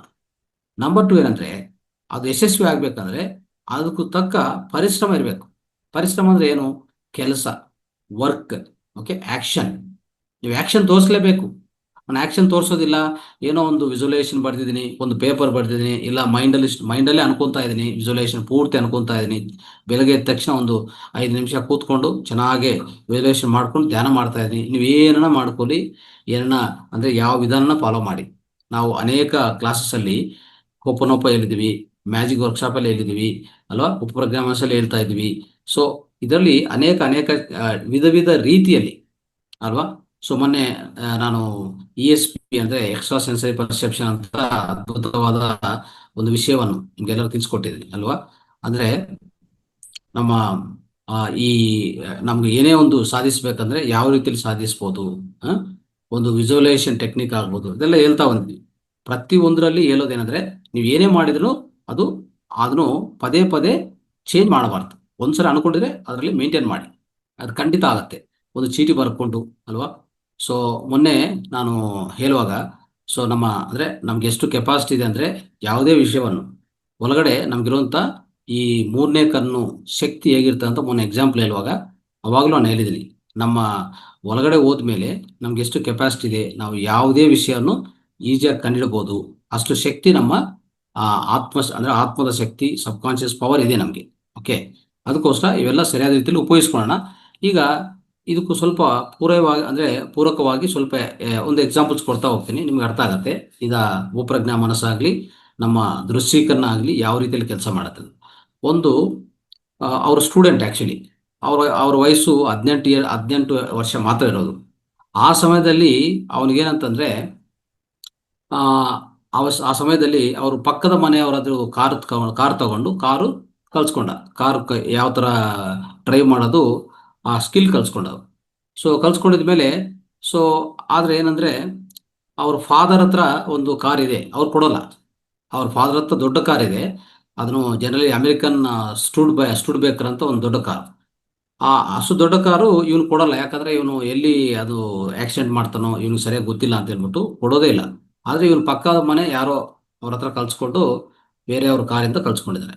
ಆ ದೊಡ್ಡ ಕಾರು ಕೊಡೋದಿಲ್ಲ, ಯಾಕಂದ್ರೆ ಏನೋ ಡ್ಯಾಮೇಜ್ ಆಗ್ತದೆ, ಇವನು ಸರಿಯಾಗಿ ಗೊತ್ತಿಲ್ಲ ಅಂತ ಆ ರೀತಿಯಲ್ಲಿ ಇತ್ತು. ಸೊ ಏನು ಕೊಡ್ತಾ ಇದ್ರೆ ಅವರು ಫಾದರ್ ಇವ್ರ ಕಾರು ಸ್ವಲ್ಪ ಹೋಗಿ ಹತ್ರ ಒಂದು 300 ಮೀಟರ್ ಅಂತ ಆ ಪೆಟ್ರೋಲ್ ಬಂಕಿಂದ ಪೆಟ್ರೋಲ್ ಫಿಲ್ಅಪ್ ಮಾಡೋದು, ಇಂಥ ಎಲ್ಲ ಸರ್ವಿಸ್ ಕೊಡೋದು, ಇಂಥದ್ದು ಮಾತ್ರ ಕಾರ್ ಕೊಡ್ತಾ ಇದ್ದ, ದೊಡ್ಡ ಕಾರ್. ಸೊ ಆ ರೀತಿಯಲ್ಲಿ ಇತ್ತು. ಆದ್ರೆ ಆ ಟೈಮಲ್ಲಿ ಸೊ ಇವ್ರಿಗೇನಂದ್ರೆ ಇವ್ರಿಗೆ ಒಂದು ಇವರು ಸ್ಟೂಡೆಂಟ್ ಅಲ್ವಾ, ಅವನಿಗೊಂದು ಹುಚ್ಚಿತ್ತು. ಏನಂದ್ರೆ ಒಂದು ಒಳ್ಳೆ ಸ್ಪೋರ್ಟ್ ಕಾರ್ ತಗೋಬೇಕು ಅಂತ. Sport car. ಸೊ ಆ ಸ್ಪೋರ್ಟ್ ಕಾರ್ ಆಗಲಿ, ಇನ್ನೊಂದೇನಂದ್ರೆ ಹೆರಾಲ್ಡ್ ಅಂತ ಒಂದು ಬ್ರ್ಯಾಂಡ್ ಇದೆ, ಅದು ಸ್ಪೋರ್ಟ್ ಕಾರು. ಅವ್ರಿಗೆ ಎಷ್ಟು ಹುಚ್ಚ ಅಂದ್ರೆ ಆ ಹೆರಾಲ್ಡ್ ರೆಡ್ ಕಾರೇ ತಗೋಬೇಕು ಅಂತ ಯಾವಾಗ್ಲೂ ಅದನ್ನೇ ಮನಸ್ಸಲ್ಲಿ ಯಾವಾಗ್ಲೂ ಅದನ್ನೇ ನಡೀತಾನೆ ಇರ್ತಾನೆ ಅವನು. ಸೊ ಅಂತ ಕಾರ್ ತಗೋಬೇಕಂತಾನೆ ಅವನಿಗೆ ತುಂಬಾ ಆಸೆ ಇತ್ತು. ಡೇ ಅಂಡ್ ನೈಟ್ ಅವನಿಗೆ ಡ್ರೀಮ್ ಅದೇ ಇಟ್ಕೊಂಡಿದ್ದಾನೆ ಅಷ್ಟೇ. ಓಕೆ, ಸೊ ಆದ್ರೆ ಇವರು ಫಾದರ್ನ ಕೇಳಕ್ಕೆ ಫಾದರು ಕೊಡ್ಸಲ್ಲ ಅಂತ ಒಂದು ಡೌಟ್ ಅಲ್ಲಿ, ಸೊ ಯಾಕೆ ಕೇಳೋದು ಅಂತ ಹೇಳ್ಬಿಟ್ಟು ಸುಮ್ಮನೆ ಇರ್ತಾನೆ. ಬಟ್ ಆದರೆ ಅದು ಪದೇ ಪದೇ ಪದೇ ಅವರು ಆ ಮೈಂಡಲ್ಲಿ ಅದೇ ರನ್ ಮಾಡ್ತಾ ಇರ್ತಾರೆ. ಓಕೆ, ಸೊ ರನ್ ಮಾಡುವಾಗ ಆ ರೀತಿಯಲ್ಲಿ ಆಗ್ತದೆ. ಸೊ ನಿಧಾನವಾಗಿ ಏನಾಯ್ತು, ಈಗ ಈ ರೆಡ್ ಅಂದರೆ ಕಂಪಲ್ಸರಿ ರೆಡ್ ಹೆರಾಲ್ಡ್ ಕಾರು ತಗೋಬೇಕಂತ ಆಸೆ. ಇನ್ನು ಅವನ ದೃಷ್ಟಿಕೋನ ಹೇಗಿತ್ತು ಅಂದರೆ ನೋಡಿ, ಆ ಏಜಲ್ಲಿ ಅವನು ಗೊತ್ತಿಲ್ಲದೆ ಮಾಡ್ತಾ ಇದ್ದನು ಮೋಸ್ಟ್ಲಿ. ಸೊ ಆ ಕಾರಲ್ಲಿ ಹೋಗ್ತಾ ಇರೋವಾಗ ಒಂದು ಬೀಚಲ್ಲಿ ನಡೆಸ್ತಾ ಇರ್ತಾನೆ, ಎಲ್ಲರೂ ಅವ್ರ ಫ್ರೆಂಡ್ಸು ಕ್ಲಾಪ್ಸ್ ಹೊಡಿತಾ ಇದ್ದಾರೆ. ಆ ಆ ರೀತಿಯಲ್ಲಿ ಅವನಿಗೆ ಒಂಥರ ಅನ್ಕೊಂತಾ ಇರ್ತಾನೆ, ಆ ಕಾರಲ್ಲಿ ಕೂತ್ಕೊಂಡು ಎಂಜಾಯ್ ಮಾಡ್ತಾ ಆ ಕಾರನ್ನು ಡ್ರೈವ್ ಮಾಡ್ತಾ ಹೋಗ್ತಾ ಇದ್ದಾನೆ ಅಂತ. ಆ ರೀತಿಯಲ್ಲಿ ದೃಶ್ಯೀಕರಣ ಮಾಡೋದು ಪ್ರಾರಂಭಿಸಿದ್ದಾನೆ. ಪ್ರಾರಂಭಿಸುವಾಗ ಒಂದ್ಸರಿ ಏನಾಗಿದೆ ಗೊತ್ತಾ, ಈ ಗ್ಯಾರೇಜ್ಗೂ ಅವರ ಫಾದರ್ ಕಾರ್ನ ತಗೊಂಡೋಗಿ ಅಲ್ಲಿ ಇಡ್ತಾನೆ. ಅವ್ರ ಫಾದರ್ ಅಲ್ಲಿಗೆ ಹೋಗ್ತಾನೆ. ಹೋದ್ರೆ ನೋಡಿ, ಅಷ್ಟೆಲ್ಲ ಅವ್ನು ದೃಶ್ಯೀಕರಣ ಮಾಡ್ಕೊಂಡಿದ್ದಕ್ಕೂ ಅವ್ನಿಗೆ ಗೊತ್ತೇ ಇಲ್ಲ ಎಲ್ಲಿ ಸಿಗತ್ತ ಅಂತಾನು. ಬಟ್ ಸುಮ್ಮನೆ ಆ ದೃಶ್ಯೀಕರಣ ಮಾಡ್ಕೊಂಡಿದ್ದು. ಆ ಗ್ಯಾರೇಜಲ್ಲಿ ಒಂದು ಪಕ್ಕದಲ್ಲಿ ಒಂದು ಕಾರು, ಹೆರಾಲ್ಡ್ ಕಾರೇ, ರೆಡ್ ಪೇಂಟ್ ಮಾಡ್ತಾ ಇರ್ತಾರೆ ಆ ಪಕ್ಕದಲ್ಲಿ. ಫಸ್ಟ್ ಆ ಗ್ಯಾರೇಜಲ್ಲಿ ಪಕ್ಕದಲ್ಲಿ ರೆಡ್ ಪೇಂಟ್ ಮಾಡ್ತಾ ಇರ್ತಾರೆ. ಅದು ನೋಡಿದ ಮೇಲೆ ಅವ್ರ ಫಾದರ್ ನೋಡಿದ ತಕ್ಷಣ ಇವ್ರು ಅದು ನೋಡಿದ ತಕ್ಷಣ ಫಸ್ಟ್ ಆಫ್ ಆಲ್ ಅವ್ರಿಗೆ ತುಂಬ ಆಶ್ಚರ್ಯ ಆಯಿತು. ನಾನು ಕನಸಲ್ಲಿ ಇಟ್ಕೊಂಡಿರೋದು ನಾವು ದೃಶ್ಯೀಕರಣ ಮಾಡಿ ಇದೇ ಅಲ್ವಾ ಅಂತ ಹೇಳ್ಬಿಟ್ಟು ಇವ್ರು ತುಂಬ ಆಶ್ಚರ್ಯ ಆಗ್ತದೆ. ಅದು ನಿಧಾನವಾಗಿ ಅವ್ರ ಫಾದರ್ನು ಅದು ನೋಡ್ಬಿಟ್ಟು, ಸರಿ ಆಯಿತು, ಎಷ್ಟಾಗುತ್ತೆ ನೋಡಿ ಒಂದ್ಸರಿ ಕೇಳಿ ನೋಡಿ ಅಂತ ಹೇಳ್ತಾರೆ. ಅದು ಕಾಸ್ಟ್ ಇಷ್ಟು ಹೇಳ್ತಾರೆ. ಅವ್ರಿಗೆ ಹೇಳ್ತಾರೆ ಎಚ್ಚರಿಕವಾಗಿ, ನೋಡಿ ಇದು ಯಾವುದೇ ರೀತಿಯಲ್ಲಿ ಇದನ್ನು ಡ್ಯಾಮೇಜ್ ಮಾಡಬಾರ್ದು. ಇದು ಕೊಟ್ಟಿದ್ವು ಅಂತ ಹೇಳ್ಬಿಟ್ಟು ನೀವು ಇದನ್ನು ಉಪಯೋಗಿಸ್ಕೊಂಡು ನಿಮ್ಮ ಜೀವನ ಹಾಳು ಮಾಡ್ಕೊಳೋದಲ್ಲ. ಇದನ್ನು ತುಂಬ ಉಪಯುಕ್ತವಾಗಿ ಉಪಯೋಗಿಸ್ಕೋಬೇಕು. ಆದರೆ ನಾನು ಕೊಡ್ತೀನಿ, ಕೇರ್ಫುಲ್ ಆಗಿ ನಡಿಬೇಕು. ನೀವು ಯಾವುದೇ ಆಕ್ಸಿಡೆಂಟ್ ಆಗಲಿ ಇನ್ನೊಂದಾಗಲಿ ಅಂದರೆ ರ್ಯಾಶ್ ಆಗಿ ಮಾಡೋದು ಇದೆಲ್ಲ ಏನು ಮಾಡಬಾರ್ದು ಅಂತ ಹೇಳ್ಬಿಟ್ಟು ಕೊನೆಗೆ ಅದು ಬಾರ್ಗೇನ್ ಮಾಡಿಕೊಂಡು ವ್ಯಾಪಾರ ಮಾಡಿ ತಗೋತಾರೆ. ಅವಾಗ ನೀವು ನೋಡಬೇಕು ಅವ್ರ ಖುಷಿ ಎಷ್ಟಂದ್ರೆ, ಅವರು ಕನಸಲ್ಲಿ ಇಟ್ಕೊಂಡದ ಕಾರು ಹೌ ಅವ್ರಿಗೆ ಬಂದಿದೆ. ಯಾವ ರೀತಿಯಲ್ಲಿ ಇದು ಒಂಥರ ಮ್ಯಾನಿಫೆಸ್ಟ್ ಆಗ್ತಾ ಇದೆ ಅಂತಂದ್ರೆ ನೀವು ಅರ್ಥ ಮಾಡ್ಕೋಬಹುದು ಅವ್ರ ಜೀವನದಲ್ಲಿ. ಸೊ ಇಷ್ಟು ಅಂದ್ರೆ ಈ ರೀತಿಯಲ್ಲಿ ಪ್ರತಿಯೊಬ್ಬರು ಕೆಲಸ ಆಗತ್ತೆ ಸ್ನೇಹಿತರೆ. ಅರ್ಥ ಆಯ್ತಾ? ನಿಮ್ಮ ಮೈಂಡಲ್ಲಿ ನೀವು ಯಾವ್ದು ಸ್ಟ್ರಾಂಗ್ ಆಗಿ ದೃಶ್ಯೀಕರಣ ಮಾಡ್ಕೊತಾ ಇದ್ದೀರಾ ಅದು ಇಂಪಾರ್ಟೆಂಟ್ ಆಗತ್ತೆ. ಅದು ಆರೋಗ್ಯ ಆಗಲಿ, ಹಣಕಾಸು ಆಗಲಿ, ವ್ಯಾಪಾರ ವೃದ್ಧಿ ಆಗಲಿ, ಸೊ ಇನ್ನು ಏನೇನು ಸಾಧಿಸ್ಬೇಕಂದ್ರು, ನಿಮ್ಮ ಜೀವನದಲ್ಲಿ ಏನೇ ಸಾಧಿಸ್ಬೇಕಂದ್ರು ಆ ಕನಸು ಆಗಿರ್ಬೇಕು. ಅಷ್ಟು ಸ್ಟ್ರಾಂಗ್ ಆಗಿ ದೃಶ್ಯೀಕರಣ ಆಗ್ತಾ ಇರಬೇಕು ನಮ್ಮ ಮೈಂಡಲ್ಲಿ. ಅದು ಯಾವ ರೀತಿಯಲ್ಲಿ ಮಾಡೋದು ಅನ್ನೋದು ಎಂಡಲ್ಲಿ ನಾನು ಒಂದು ಸ್ಮಾಲ್ ಪ್ರೊಸೀಜರ್ ನಿಮ್ಗೆ ಹೇಳ್ತೀನಿ, ನಾವು ಅದು ಪಾಲನೆ ಮಾಡೋಣ. ಈಗಾಗಲೇ ತುಂಬ ತಿಳ್ಕೊತಾ ಬಂದಿದ್ವಿ. ಯಾವ್ದಾವ್ದು ನಿಮಗೆ ಅನುಕೂಲ ಆಗುತ್ತೋ ಅದು ಮಾಡ್ಕೊತಾ ಹೋಗಿ. ಓಕೆ, ಯಾವ ರೀತಿಯಲ್ಲಿ ಅನುಕೂಲ ಆಗ್ತದೋ ಆ ರೀತಿಯಲ್ಲಿ ಮಾಡ್ಕೊತಾ ಹೋಗಿ. ನಾನು ಈ ಕ್ಲಾಸ್ ಎಂಡಲ್ಲಿ ನಿಮಗೆ ಆ ಪ್ರೊಸೀಜರ್ ತಿಳಿಸ್ಕೊಡ್ತೀನಿ, ದಯವಿಟ್ಟು ಅದು ಪಾಲನೆ ಮಾಡಿ. ಆಮೇಲೆ ಇನ್ನೊಂದು, ಇದೇ ವ್ಯಕ್ತಿಯ ಎರಡನೇ ಕನಸು ಯಾವ ರೀತಿಯಲ್ಲಿ ಅದು ನನಸಾಗಿದೆ ಅಂತ ನಾವು ತಿಳ್ಕೊಳ್ಳೋಣ. ಅವ್ರಿಗೆ ಒಂದು ಕನಸು ಏನಿತ್ತಂದ್ರೆ, ಅವ್ರಿಗೆ ಆಲ್ರೆಡಿ ಒಂದು ಸ್ಮಾಲ್ ಆಫೀಸ್ ಇತ್ತು ಅವ್ರ ಫಾದರ್ದೆಲ್ಲ. ಆಫೀಸ್ ಹೆಂಗಂದ್ರೆ ತುಂಬ ಈ ಇಂಡಸ್ಟ್ರಿ ಏರಿಯಲ್ಲಿ ಹೆಂಗಂದ್ರೆ ನಡ್ಕೊಂಡೇ ಹೋಗ್ಬೇಕು, ಕಾರ್ ಹೋಗಲ್ಲ ಅಲ್ಲಿ. ಆಮೇಲೆ ಆ ಸಣ್ಣ ಆಫೀಸು ಒಂದು 300 ಸ್ಕ್ವೇರ್ ಫೀಟ್ ಅಂತ ಇಟ್ಕೊಳ್ಳಿ. ಅಲ್ಲಿ ವಿಂಡೋ ಇಲ್ಲ ಅವ್ರಿಗೆ. ಆದರೆ ವಿಂಡೋ ಓಪನ್ ಮಾಡೋದು ತುಂಬ ಕಷ್ಟ. ಪರ್ಮಿಷನ್ ತೊಗೊಂಡು ಮುನ್ಸಿಪಾಲ್ಟಿಯಿಂದ ವಿಂಡೋ ಓಪನ್ ಮಾಡ್ಕೊಂಡು ಒಂದು AC ಫಿಟ್ ಮಾಡ್ಕೊತಾರೆ. ಅಂಥದ್ದು ಅದು ಬೋರ್ಡ್ ಇಡೋಕ್ಕೂ ಆಗಲ್ಲ, ಅಂತ ಸ್ಮಾಲ್ ಆಫೀಸ್ ಇತ್ತು. ಅವಾಗ ಅವ್ರಿಗಿರುವಂಥ ಡ್ರೀಮ್ ಏನಂದರೆ, ನಾನು ಒಳ್ಳೆ ಆಫೀಸ್ ಒಂದು ಮಾಡಬೇಕು ಅಂತ ಅವ್ರಿಗೆ ಮನಸ್ಸಲ್ಲಿ ಬರುತ್ತೆ. ಓಕೆ, ಒಳ್ಳೆ ಆಫೀಸ್ ಹೆಂಗಿರ್ಬೇಕಂದ್ರೆ ಅವನು ಕನಸು ನೋಡಿ ಹೆಂಗಿದೆ ಅಂತಂದರೆ, ಯಾವಾಗಲೂ ಯೋಚನೆ ಮಾಡ್ತಾ ಇರ್ತಾನೆ, ಮನೆಯಿಂದ ಒಂದು 4 ನಿಮಿಷ 5 ನಿಮಿಷ ನಡ್ಕೊಂಡು ಹೋಗುವಂತ ಇರಬೇಕು. ಸುಮಾರು ಸಾವಿರಾರು ಕಾರುಗಳು ಹೋಗ್ತಾ ಬರ್ತಾರಂತ ಮೇಯ್ನು ರೋಡಲ್ಲಿ ಇರಬೇಕು. ಓಕೆ, ಎಲ್ಲರೂ ಕಾಣಿಸುವಂತ ಬೋರ್ಡ್ ಇಡಬೇಕು. ಇಂಥದ್ದೆಲ್ಲ ಅವ್ರ ಕನಸು ಇತ್ತು. ಆ ರೀತಿಯಲ್ಲಿ ಒಂದು ಆಫೀಸ್ ನಾನು ಕೊಂಡ್ಕೊಳ್ಲೇಬೇಕು, ಪರ್ಚೇಸ್ ಮಾಡಲೇಬೇಕು, ಖರೀದಿ ಮಾಡಲೇಬೇಕಂತ ಅವ್ರಿಗೆ. ಸೊ ಅದು 1999 ಅಂದರೆ 1991. ಓಕೆ, 1991 ಆ ವರ್ಷದಲ್ಲಿ ಅವ್ರಿಗೆ ಬಂದಿರುವಂಥದ್ದು. ಆ ಸಮಯದಲ್ಲಿ ಅವ್ನು ಡಿಸೈಡ್ ಮಾಡಿದ್ದು. ಈಗೇನು ಅವ್ರ ಬಡ್ಜೆಟ್ ಒಂದು 10 ಲಕ್ಷ ಇತ್ತು ಅವಾಗ, ಅಷ್ಟೇ. 10 ಲಕ್ಷದ ಪರ್ಚೇಸ್ ಮಾಡಬೇಕು ಅಂತ. ಸೊ ಆಲ್ಮೋಸ್ಟು ಇಂಥದ್ದೆಲ್ಲ ಇರುವಾಗ ಎಷ್ಟೋ ಪ್ರಯತ್ನ ಮಾಡ್ತಾನೆ, ಅದು ಸಿಗೋದಿಲ್ಲ. ಎಲ್ಲ ಕಡೆ ಓಡಾಡ್ತಾನೆ, ಎಲ್ಲ ಕಡೆ ನೋಡ್ತಾನೆ. ಸೊ ಅಂಥ ಆಫೀಸು ಅಂಥದ್ದು ಯಾವುದು ಸಿಕ್ಕಿಲ್ಲ ಅವ್ರಿಗೆ. ಓಕೆ, ಸೊ ಅವಾಗ ಏನಂದರೆ, ಆದರೆ ಅವನು ಹೋಗುವಾಗ ಸೊ ಅಲ್ಲಿ ಒಂದು ಮೇನ್ ರೋಡಲ್ಲಿ ಒಂದು ಆಫೀಸು ಕಾಣಿಸ್ತು ಅವನಿಗೆ, ಒಂದು ಅಪಾರ್ಟ್ಮೆಂಟ್ ಥರ. ಅಲ್ಲಿ ಒಂದು ಆಫೀಸ್ ನೋಡಿ, ಇಲ್ಲಿ ನಾನು ಪರ್ಚೇಸ್ ಮಾಡಲೇಬೇಕು, ಇದು ಮಾಡಿದರೆ ತುಂಬ ಚೆನ್ನಾಗಿರ್ತದೆ. ಅಲ್ಲಿ ಅವ್ರ ಮನೆಯಿಂದ ಅವಕಾಶ ಆಗಲಿ, ಮೇನ್ ರೋಡ್ ಆಗಲಿ ಎಲ್ಲ. ಆ ರೀತಿಯಲ್ಲಿ 3 ವರ್ಷ ಕಳೆದೋಗುತ್ತೆ. 1991 ಅವ್ರು ಪರ್ಚೇಸ್ ಮಾಡಬೇಕದು 94ವರೆಗೂ ಆ 3 ವರ್ಷ ಆಫೀಸ್ ನೋಡ್ತಾ ಇರ್ತಾನೆ, ಹೋಗುವಾಗ ಬರುವಾಗ ನೋಡ್ತಾ ಇರ್ತಾನೆ. ಸೊ ಆದರೆ ಒಂದ್ಸರಿ ಹೋಗಿ ಕೇಳ್ತಾನೆ. ಕೇಳಿದರೆ ಅವರು ಏನು ಹೇಳ್ತಾರಂದ್ರೆ, ಈ ಆಫೀಸ್ಗೂ ಏನಿದೆ ಅಂದರೆ ಕೋರ್ಟ್ ಲಿಟಿಗೇಷನ್ ಇದೆ ಅಂತ ಹೇಳ್ತಾರೆ. ಈ ಆಫೀಸು ಮಾರಾಟಕ್ಕಿದೆ, ಬಟ್ ಆದರೆ ಕೋರ್ಟ್ ಲಿಟಿಗೇಷನ್ ಇದೆ, ಇದು ಆಗೋದಿಲ್ಲ ಅಂತ ಹೇಳ್ಬಿಡ್ತಾರೆ ಅವರು. ಈಗ ಇವರು ಕೋರ್ಟ್ ಲಿಟಿಗೇಷನ್ ಅಂತ ಪ್ರಾಪರ್ಟಿ ತಗೊಂಡು ಇವ್ರು ಏನು ಮಾಡ್ತಾರೆ ಅಲ್ವಾ, ಅದು ಕಷ್ಟ ಆಗತ್ತೆ ಅಂತ ಹೇಳ್ಬಿಟ್ಟು. ಸೊ ಅವರು ಬಟ್ ಆದರೆ ಹೋಗೋ ಟೈಮಲ್ಲಿ ಬರೋ ಟೈಮಲ್ಲಿ ಏನೇ ಆಗಲಿ ಕೋರ್ಟ್ ಲಿಟಿಗೇಷನ್ ಇದ್ರು ಅವ್ರು ಅದನ್ನು ಮರಿತಾನೆ. ಬಟ್ ಇದು ನನಗೆ ಬೇಕು, ಇಲ್ಲಿದ್ರೆ ತುಂಬ ಅನುಕೂಲ ಆಗುತ್ತೆ ನನಗೆ ಅಂತ ಪದೇ ಪದೇ ಅನ್ಕೊತಾ ಇರ್ತಾನೆ. ಹೋಗೋ ಬರೋ ಟೈಮಲ್ಲಿ ಅದು ನೋಡ್ತಾನೆ ಇರ್ತಾನೆ. ಖಂಡಿತ ಅದು ನೋಡೋದು, ಸ್ವಲ್ಪ ನಿಂತ್ಕೊಂಡು ಅಲ್ಲಿ ಅದ್ರ ಕಡೆ ನೋಡೋದು, ಅದರ ಅನುಭವ ಅನ್ನೋದು ದೃಶ್ಯೀಕರಣ ಮಾಡ್ಕೊತಾ ಇರ್ತಾರೆ. ಆ ರೀತಿಯಲ್ಲಿ ಆಗ್ತದೆ. ಆಮೇಲೆ ಇನ್ನು ಬೇರೆ ಪ್ರಾಪರ್ಟಿ ನೋಡೋಣ ಅಂತ ಒಂದು 60 ಅವರು ಒಂದು ಲಿಸ್ಟಿಂಗ್ ಕೊಡ್ತಾನೆ ಪೇಪರಲ್ಲಿ. ಒಂದು 60 ಪ್ರಾಪರ್ಟೀಸ್ ಬರ್ತದೆ ಏಜೆಂಟ್ಗಳಿಂದ. ನೋಡ್ತಾನೆ, ಯಾವುದೋ ಒಂದು ತೊಂದರೆ, ಲಿಟಿಗೇಷನು, ಲೀಗಲ್ ಪ್ರಾಬ್ಲಮು, ಜಾಸ್ತಿ ಕಾಸ್ಟು, ಯಾವುದೋ ಒಂದು ಸೆಟ್ಟೇ ಆಗಿಲ್ಲ. ಸರಿ, ಒಂದ್ಸರಿ ನೀವು ನಂಬಲ್ಲ, ಒಂದು ಸಂಡೇ ಆಫ್ಟರ್ನೂನ್ ಅಂದರೆ ಭಾನುವಾರ ಮಧ್ಯಾಹ್ನ ಒಬ್ಬ ಅಂಕುಲ್ ಬರ್ತಾರೆ, ದೂರ ಡಿಸ್ಟೆಂಟ್ ರಿಲೇಟಿವ್ ಅಂಕುಲ್ ಆ ಮನೆಗೆ ಬರ್ತಾರೆ. ಇನ್ನೊಂದು ಯಾವ ಪ್ರಾಪರ್ಟಿ ನೋಡಿದಾನೋ ಆಫೀಸು ತುಂಬ ಚೆನ್ನಾಗಿರೋದು, ಅದು ಸೊಸೈಟಿ ಅಂದರೆ ಒಂದು ಅಪಾರ್ಟ್ಮೆಂಟ್ ಸೊಸೈಟಿಗೆ ಮತ್ತು ಬಿಲ್ಡರ್ಗೂ ಮಧ್ಯದಲ್ಲಿ ಕೇಸ್ ನಡೀತಾ ಇರ್ತದೆ. ಓಕೆ, ಅಲ್ಲಿ ಮಧ್ಯದಲ್ಲಿ ಒಂಥರ ಲಿಟಿಗೇಷನ್ ನಡೀತಾ ಇರ್ತದೆ. ಸೊ ಈಗ ಬಂದಿರುವಂಥ ಅಂಕುಲ್ ಯಾರಪ್ಪ ಅಂತಂದರೆ, ಆ ಸೊಸೈಟಿ ಅಂಕುಲ್ ಒಂದು ಬಂದಿರ್ತಾರೆ. ಅವರು ಇರೋದಕ್ಕೆ ಅವರು ಒಂದು ವಿಷಯಗಳು ಹೇಳ್ತಾ ಹೋಗ್ತಾರೆ. ಏನಂತಂದರೆ, ಈ ರೀತಿಯಲ್ಲಿ ನಮ್ಮ ಸೊಸೈಟಿಯಲ್ಲಿ ಒಂದು ಆಫೀಸ್ ಇದೆ, ಅದು ಈ ಥರ ಬಿಲ್ಡರ್ಗೂ ನಮಗೆ ಮಧ್ಯೇನೋ ಲಿಟಿಗೇಷನ್ ನಡೀತಾ ಇದೆ, ನೀವೇನಾರ ತಗೊಂಡಕ್ಕಿದ್ರೆ ನಾವು ಸಾಲ್ವ್ ಮಾಡ್ಕೊಡ್ತೀವಿ ಅಂತ ಅವರೇ ಬಂದು ಹೇಳ್ತಾರೆ. ಇವರು ಆ ವಿವರಗಳೆಲ್ಲ ತಗೊಂಡಿದ್ದಕ್ಕೂ ತುಂಬ ಖುಷಿ ಆಗ್ಬಿಡ್ತಾರೆ. ಏನಪ್ಪ ಇದು, ನಾನು ನೋಡ್ತಾ ಇರೋದೇ ಇಲ್ಲಿ ಬಂದರೆ ಮತ್ತೆ ಇಲ್ಲಿ ಬಂದು ಅದೇ ಬರ್ತಾ ಇದೆಯಲ್ಲ ಅಂತ ಹೇಳ್ಬಿಟ್ಟು ತುಂಬ ಇಂಟ್ರೆಸ್ಟ್ ತೋರಿಸಿ ಎಲ್ಲ ಕೇಳಿಸ್ಕೊಂಡಾಗ ಅವ್ರು ಹೇಳ್ತಾರೆ, ನೀವೇನು ತೊಂದರೆ ಇಲ್ಲ, ನಾವು ಲಿಟಿಗೇಷನ್ ಸಾಲ್ವ್ ಮಾಡಿಕೊಡ್ತೀವಿ, ಓಕೆ, ನಿಮಗೂ ಪೂರ್ತಿ ಸಹಕಾರ ಕೊಡ್ತೀವಿ, ನೀವು ತಗೊತೀರಾ ಅಂತ ಹೇಳ್ಬಿಟ್ಟು ಇವ್ನು ಕೇಳ್ತಾರೆ. ಇವ್ರಿಗೆ ಬೇಕಾಗಿರೋದು ಅದೇ ಆಫೀಸು. ನೋಡಿದ್ರಾ ಯಾವ ರೀತಿಯಲ್ಲಿ ಈ ಕನಸು ನೆನೆಸಾಗ್ತಾ ಇದೆ ಅಂತ, ಆ ದೃಶ್ಯೀಕರಣ ಹೇಗಿರ್ತದೆ ನೋಡಿ ಅಲ್ವಾ. ಸೊ ಆಗ ಅದೆಲ್ಲ ಡೀಲ್ ಆಯಿತು.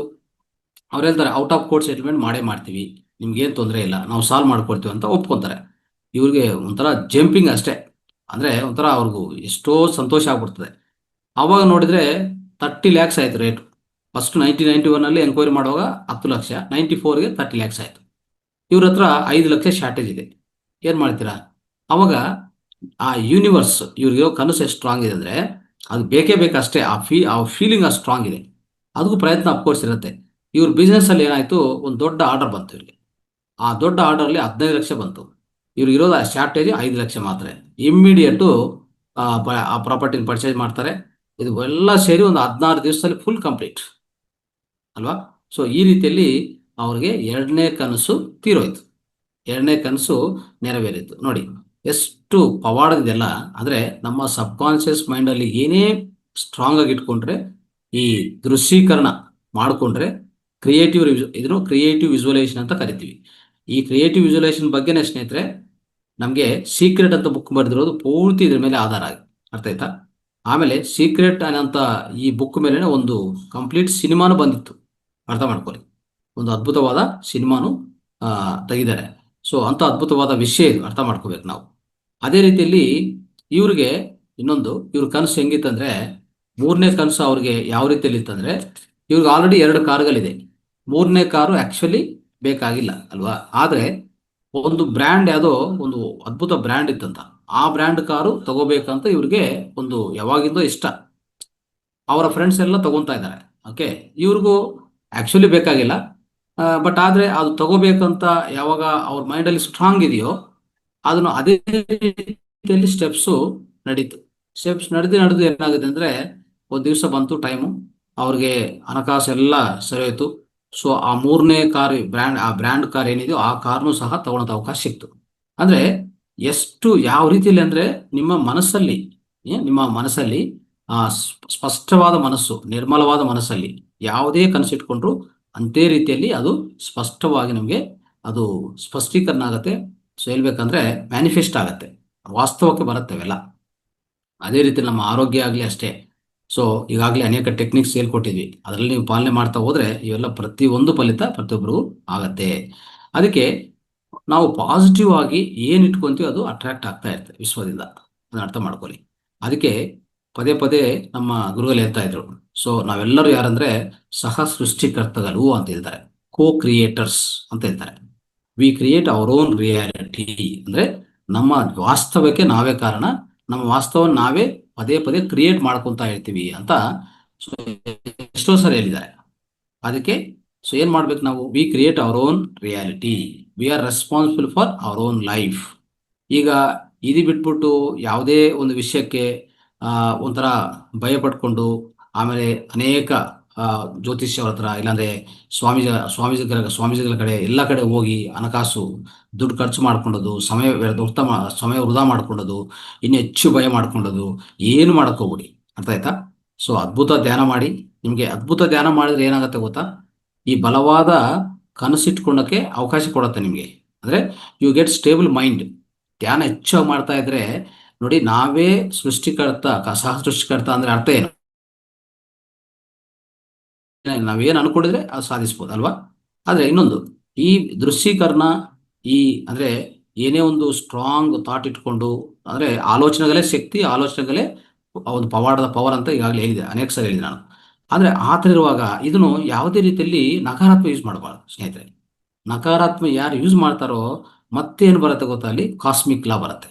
ಕಾಸ್ಮಿಕ್ ಲಾ ಅಂದ್ರೆ ವಿಶ್ವದ ಸೂತ್ರ, ಏನದು ಕರ್ಮ ಸಿದ್ಧಾಂತ, ಅದು ಅಟ್ಯಾಕ್ ಆಗತ್ತೆ. ಅರ್ಥ ಮಾಡ್ಕೊಳ್ಳಿ. ಇರ್ಬೋದು ನಮ್ಮಲ್ಲಿ ಶಕ್ತಿ ಇದೆ, ನಮ್ಮಲ್ಲಿ ಅದ್ಭುತ ಪವಾಡದ ಈ ಉಪರಜ್ಞ ಮನಸ್ಸಿದೆ. ನಾವೇನೇ ಪದೇ ಪದೇ ಪದೇ ಪದೇ ಅನ್ಕೊಂತೀವಿ, ಪದೇ ಪದೇ ಪದೇ ದೃಶ್ಯೀಕರಣ ಮಾಡ್ಕೊಂತೀವಿ. ನಾವು ಏನು ಬೇಕಂತ ದೃಶ್ಯೀಕರಣ ಅಂದ್ರೆ ಒಳಗಡೆ ಮೆಂಟಲ್ ಪಿಕ್ಚರಿಂಗ್, ಮೆಂಟಲ್ ಇಮೇಜಿಂಗ್ ಮಾಡ್ಕೊತಾ ಇರ್ತೀವಿ. ಇವೆಲ್ಲ ಒಳಗಡೆ ಹೋಗಿ ಉಪರಜ್ಞ ಮನಸ್ಸಿಗೆ ಹೋಗಿ ಅಲ್ಲಿಂದ ವಿಶ್ವಕ್ಕೆ ತಲುಪಿಸುವಾಗ ವಿಶ್ವದಿಂದ ಯಾವುದೇ ಬೇಕಾದ್ರೂ ಅಟ್ರಾಕ್ಟ್ ಆಗತ್ತೆ. ನಾವೆಲ್ಲ ಒಂದು ದೊಡ್ಡ ಮ್ಯಾಗ್ನೆಟ್. ಅವೆಲ್ಲ ಇವಾಗ ನಾನು ಹೇಳ್ತಾ ಇದ್ದೆ, ನಾವು ಯಾರಪ್ಪ ಅಂತಂದ್ರೆ ನಾವು ಅಯಸ್ಕಾಂತ, ನಥಿಂಗ್ ಬಟ್ ಮ್ಯಾಗ್ನೆಟ್. ಅರ್ಥ ಆಯ್ತಾ? ನೀವು ಮ್ಯಾಗ್ನೆಟ್ ಅಂತ ಇರುವಾಗ ನಿಮ್ಗೆ ಏನು ಬೇಕೋ ಅದು ಅಟ್ರಾಕ್ಟ್ ಮಾಡ್ತದೆ ಇಲ್ಲ, ಲೈಕ್ ಅಟ್ರಾಕ್ಟ್ಸ್ ಲೈಕ್ ಅಂತ ಹೇಳ್ತೀವಿ.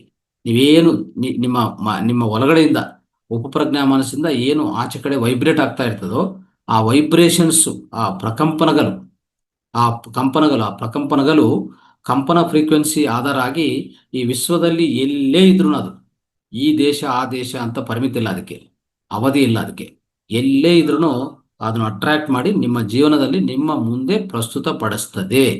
ಇದರಲ್ಲಿ ಯಾವುದೇ 0% ಡೌಟ್. ಅರ್ಥ ಆಯ್ತಾ? ಆದ್ರೆ ಇದು ಇದೆಯಾ ಅಂತ, ಇದು ಸಾಧ್ಯವಾಗತ್ತಂತ ತಿಳ್ಕೊಂಡು ನನ್ನ ಮನಸ್ಸಲ್ಲಿ ನಕಾರಾತ್ಮಕ ಇಟ್ಕೊಂಡು ಯಾರನ್ನೋ ಶಾಪ ಮಾಡಕ್ ಹೋಗಿ, ಯಾರನ್ನೋ ಒಂಥರ ಏನಾಗತ್ತೆ ಅದು ಅವ್ರನ್ನು ಹಾಳು ಮಾಡ್ಬೇಕಂತ ಅನ್ಕೊಂಡು ಈ ರೀತಿಯಲ್ಲಿ ಮಾಡಕ್ ಹೋದ್ರೆ ನೀವು ಸಿಗಾಕೋತ್ರೆ. ಎಲ್ಲಿಗೆ ಸಿಗಾಕೋತ್ರೆ ಗೊತ್ತಾ? ಕರ್ಮ ಸಿದ್ಧಾಂತ ಏನು ಮಾಡಿದ್ರೆ ವಾಪಸ್, whatever you do it will come back. The action and reaction both are existing equally. When there is an action there is equal and opposite reaction. ಅರ್ಥ ಮಾಡ್ಕೊಳ್ಳಿ. ಸೊ ಅದಕ್ಕೆ ಇಲ್ಲಿ ನೀವು ಪೂರ್ತಿ ಒಂಥರ ಏನ್ ಬೇಕು, ಇಲ್ಲಿ ಏನ್ ಮಾಡ್ಬೇಕಂದ್ರೆ ಬುದ್ಧಿಯಿಂದ ಜೀವನ ಮಾಡಬೇಕು. ನಿಮ್ಮ ಬುದ್ಧಿ ಉಪಯೋಗಿಸ್ಬೇಕು. ಇಂಥ ಕರ್ಮಗಳು ಮಾಡ್ಬೇಕಾ, ಇಂಥ ಯೋಚನೆ ಮಾಡಬೇಕಾ, ಮಾಡಬಾರ್ದು, ಅಲ್ಲಿ ಬರೋದೇ ನಮ್ಮ ಆಲೋಚನಾ ಶಕ್ತಿಯನ್ನು ಬುದ್ಧಿ ರೀತಿಯಲ್ಲಿ ಬುದ್ಧಿ ಉಪಯೋಗಿಸಿ ಮಾಡ್ಬೇಕಾಗತ್ತೆ. ಬುದ್ಧಿ ಇಲ್ಲದೆ ನಾವು ನಡ್ಕೋಬಾರ್ದು. ಅದನ್ನ ಅರ್ಥ ಮಾಡಿಕೊಂಡು ನಿಮ್ಮ ಎಷ್ಟೇ ಬಲವಾದ ಆಲೋಚನೆಗಳಿರಲಿ, ಸಕಾರಾತ್ಮವಾಗಿರಲಿ, ನಕಾರಾತ್ಮಕ ಬೇಡ. ಸಕಾರಾತ್ಮಕ ನಿಮ್ಗೋಸ್ಕರ ಮಾಡಿ, ಈ ನಿಸರ್ಗಕ್ಕೋಸ್ಕರ ಮಾಡಿ, ಇನ್ನೊಬ್ರಿಗೋಸ್ಕರ ಮಾಡಿ, ಎಲ್ಲ ಕೆಲಸ ಆಗತ್ತೆ. ನಿಮ್ಗೋಸ್ಕರ ಇಟ್ಕೊಳ್ಳಿ, ಇಲ್ಲ ನಿಮ್ಮ ಪಕ್ಕದಲ್ಲಿ ನಿಮ್ಮ ಮನೆಯವ್ರಿಗೆ, ನಿಮ್ಮ ಮನೆಯವ್ರ ಸಂಬಂಧಿತ ಯಾವುದೇ ಇಟ್ಕೊಳ್ಳಿ, ನಿಮ್ಮ ಯೋಚನೆಗೆ ಅಷ್ಟು ಪವರ್ ಇದೆ ಅಷ್ಟೇ. You are nothing but God. ನೀವೇ ಭಗವಂತರು, ನೀವು ಆತ್ಮವೇ ಜೀವರೇ ದೇವರು. ಈಗಾಗಲೇ ಹೇಳ್ತಾ ಇದ್ವಿ, ದೇಹವೇ ದೇವಾಲಯವು, ದೇವಾಲಯದಲ್ಲಿರುವಂತ ಆತ್ಮವೇ ಭಗವಂತರು. ಅರ್ಥ ಆಯ್ತಾ? ಇನ್ನು ಯಾರು ಇಲ್ಲ, ಅನ್ಯದಾ ಶರಣಂ ನಾಸ್ತಿ. ಅಥವಾ ಸೊ ಆ ರೀತಿ ಇರುವಾಗ ನೀವೇನೇ ಮಾಡಿದ್ರು ಅದು ಯಶಸ್ವಿ ಆಗುತ್ತೆ. ಆದ್ರೆ ಒಂದೇ ರೀತಿಯಲ್ಲಿರ್ಬೇಕು, ಒಂದೇ ಮನಸ್ಸಲ್ಲಿರ್ಬೇಕು, ಒಂದೇ ಯೋಚನೆ ಬಲವಾಗಿ ನಾಟಬೇಕಾಗತ್ತೆ. ಅವಾಗ ಖಂಡಿತ ಕೆಲಸ ಆಗತ್ತೆ. ಇಲ್ಲ ಅಂದ್ರೆ ಪದೇ ಪದೇ ಚೇಂಜ್ ಮಾಡ್ತೀರಾ, ಅದಾಗೋದಿಲ್ಲ. ಯಾಕಂದ್ರೆ ವಿಶ್ವ ಗೊತ್ತಿರೋದೇನು ಒಂದೇ, ನಿಮ್ಮ ಪ್ರಕಂಪನಗಳು ಕಂಟಿನ್ಯೂಸ್ ಹೋಗ್ತಾ ಇದೆ ಅಂತ ಇಟ್ಕೊಳ್ಳಿ. ಖಂಡಿತ ಅದು ಅಟ್ರಾಕ್ಟ್ ಮಾಡಿಕೊಂಡು ಅದನ್ನು ಆಕರ್ಷಣೆ ಮಾಡಿ, ಆಕರ್ಷಣೆ ನಿಯಮ ನಮ್ಗೆ ಗೊತ್ತಿಲ್ಲ, ನಮ್ಗೆಲ್ಲರೂ ಗೊತ್ತಿದೆಯಲ್ಲ, ಆಕರ್ಷಣೆ ನಿಯಮ ಪ್ರಕಾರ ನಿಮ್ಗೆ ಏನು ಬೇಕೋ ಅದು ನಿಮ್ಮ ಜೀವನದಲ್ಲಿ ಒಂದು ಭಾಗವಾಗತ್ತೆ ಅಷ್ಟೇ. ಸೊ ಅಷ್ಟು ಈಸಿ ಇದು. ಅದಕ್ಕೋಸ್ಕರ ಸುಂದರವಾದ ಜೀವನ ಅಂತಾರೆ ಯಾರಿಗೆ ಅಂದ್ರೆ ಒಂದು ಧ್ಯಾನಿಗೆ, ಒಂದು ಮಾಸ್ಟರ್ಗೆ ಅಲ್ವಾ, ಒಂದು ಆತ್ಮದ ಅರಿವಿರುವಂಥ ವ್ಯಕ್ತಿಗಳಿಗೆ ಸುಂದರವಾದ ಜೀವನ. ನಾವು ನಾವು ಈಗಾಗಲೇ ನೋಡಿದ್ವಿ ನಮ್ಮ ಗುರುಗಳು, ಅವರು 40 ವರ್ಷ 42 ವರ್ಷ ಈ ಪೂರ್ತಿ ಧ್ಯಾನ ಪ್ರಚಾರಕ್ಕೆ ನಿಮಗ್ನಾಗಿದ್ರು. ಅಲ್ಲಿ ಅವ್ರ ಹತ್ರ ಯಾವುದೇ ಹಣಕಾಸು ಇಲ್ಲ, ಇನ್ನೊಂದು ಯಾವುದೂ ಇಲ್ಲ. ಆದರೆ ಎಂಥ ಅದ್ಭುತ ಪಿರಮಿಡ್ ಕಟ್ಟಡಗಳು ಬಂದಿದೆ, ಪಿರಮಿಡ್ ನಿರ್ಮಾಣಗಳು ಬಂದಿದೆ ಅಂದರೆ ನೀವು ನಂಬಲ್ಲ. ಸೊ ಯಾರಾದರೂ ಕೋಟ್ಯಾಂತರ ಕೋಟೀಶ್ವರ ಇದ್ರೂ ಆ ಸಂಕಲ್ಪ ಮಾಡೋಕ್ಕೆ ಸಾಧ್ಯವಲ್ಲ. ಯಾರ ಕೋಟೀಶ್ವರ ಈಗ ನೋಡ್ತಾ ಇದೀವಲ್ಲ, ಪ್ರಪಂಚದಲ್ಲಿ ಎಷ್ಟು ಕೋಟೀಶ್ವರ ಇದ್ದಾರೆ ಅಲ್ವಾ, ಆದರೂ ಅವ್ರು ಆ ಸಂಕಲ್ಪ ಮಾಡೋಕ್ಕೆ ಸಾಧ್ಯವಾಗಲ್ಲ. ಅಂಥ ಸಂಕಲ್ಪ ಅವ್ರು ಮಾಡಿದರು. ಆದರೆ ಬಟ್ ಅದು ಯಶಸ್ವಿ ಆಯಿತು.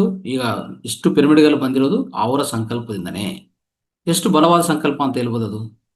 ಅಂದರೆ ಈ ವಿಶ್ವ ಫಲಿತವಾಗಿ ವಿಶ್ವ ಅಂದರೆ ಈ ವಿಶ್ವದ ಪರಿರಕ್ಷಣೆಗಾಗಿ, ವಿಶ್ವದ ಸಂರಕ್ಷಣೆಗಾಗಿ ಚೆನ್ನಾಗಿರಬೇಕು ಅಂತ, ಇಲ್ಲಿ ಭೂಮಿ ಮೇಲೆ ಶಾಂತಿ ಇರಬೇಕು, ಪ್ರೇಮ ಕರುಣ ಎಲ್ಲ ಇರಬೇಕಂತ ಅವರು ಅಷ್ಟು ಯೋಚನೆಗಳು ಬಲವಾಗಿ ಮಾಡಿದರು. ಅದು ಯಶಸ್ವಿ ಆಯ್ತಾ ಇಲ್ಲ. ಆ ರೀತಿಯಲ್ಲಿ ಆಗುತ್ತೆ ಸ್ನೇಹಿತರೆ, ನಿಮಗೂ ಆಗತ್ತೆ. ನಾವು ಅಂತ ಅದಕ್ಕೆ ಪದ್ಧತಿ ಇಲ್ಲೋದು, ನೀವು ಕಮ್ಮಿ ಇಲ್ಲ, ನಾನು ಕಮ್ಮಿ ಇಲ್ಲ, ಎಲ್ಲರೂ ಸೃಷ್ಟಿಕರ್ತಗಳೇ, ಸಹ ಸೃಷ್ಟಿಕರ್ತಗಳೇ. ಸೃಷ್ಟಿಕರ್ತ ಒಬ್ಬರಿದ್ರೆ ನಾವೆಲ್ಲರೂ co creators. You can do anything anywhere, you can achieve it. Okay. So ಅದಕ್ಕೂ ಧ್ಯಾನ ಅನ್ನೋದು ಸೊ ಒಂಥರ ಎಷ್ಟು ಚೆನ್ನಾಗಿ ಕೆಲಸ ಮಾಡ್ತಂದ್ರೆ ಅದರ ಆ ಶಕ್ತಿ ನಿಮಗೆ ಪ್ರತಿ ಒಂದರಲ್ಲಿ ಇದರಲ್ಲಿ ಏನೇ ಮಾಡಬೇಕು ಸಾಧಿಸ್ಬೇಕಂದ್ರೆ ತುಂಬ ಚೆನ್ನಾಗಿ ಕೆಲಸ ಮಾಡುತ್ತೆ, ತುಂಬ ಸಹಾಯ ಆಗುತ್ತೆ ಅಂತ ಅರ್ಥ ಮಾಡ್ಕೊಳ್ಳಿ. ಈಗ ಒಂದು ಪ್ರಕ್ರಿಯೆ ಮಾಡೋಣ.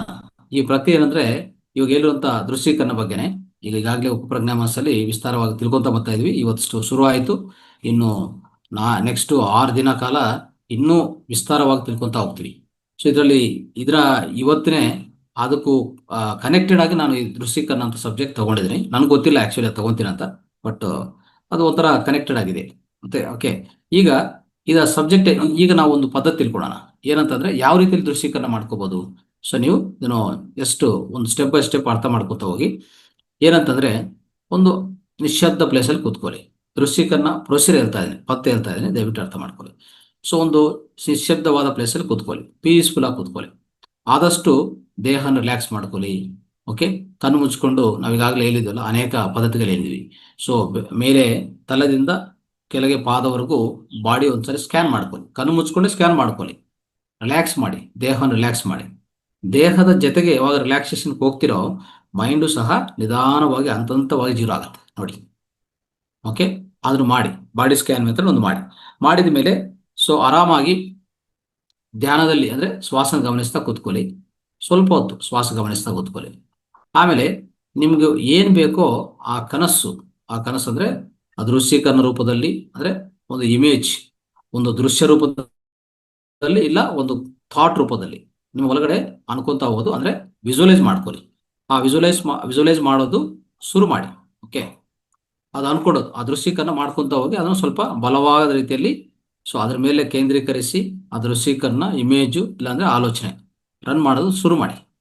ಓಕೆ, ಸೊ ನಿಶ್ಶಬ್ದವಾಗಿ ಕೂತ್ಕೊಂಡಿದ್ವಿ, ಕಣ್ಣು ಮುಚ್ಕೊಂಡಿದ್ವಿ, ಸ್ವಲ್ಪ ಬ್ರೆತ್ನ ಅಬ್ಸರ್ವ್ ಮಾಡಿದ್ವಿ, ಆ ದೃಶ್ಯೀಕರಣ ಸ್ಟಾರ್ಟ್ ಮಾಡಿ ಅಷ್ಟೇ. ಓಕೆ, ಮಾಡಿದ ಮೇಲೆ ಇದಕ್ಕೂ ಆ ಇಮೇಜಿಂಗ್ ಹೆಂಗಿರ್ಬೇಕು ಅಂತ ಎಮೋಷನ್ಸ್ನ ಆ್ಯಡ್ ಮಾಡ್ಬೇಕಲ್ಲಿ. ಒಂಥರ ಫೀಲ್ ಆಗ್ತಾ ಮಾಡಿ.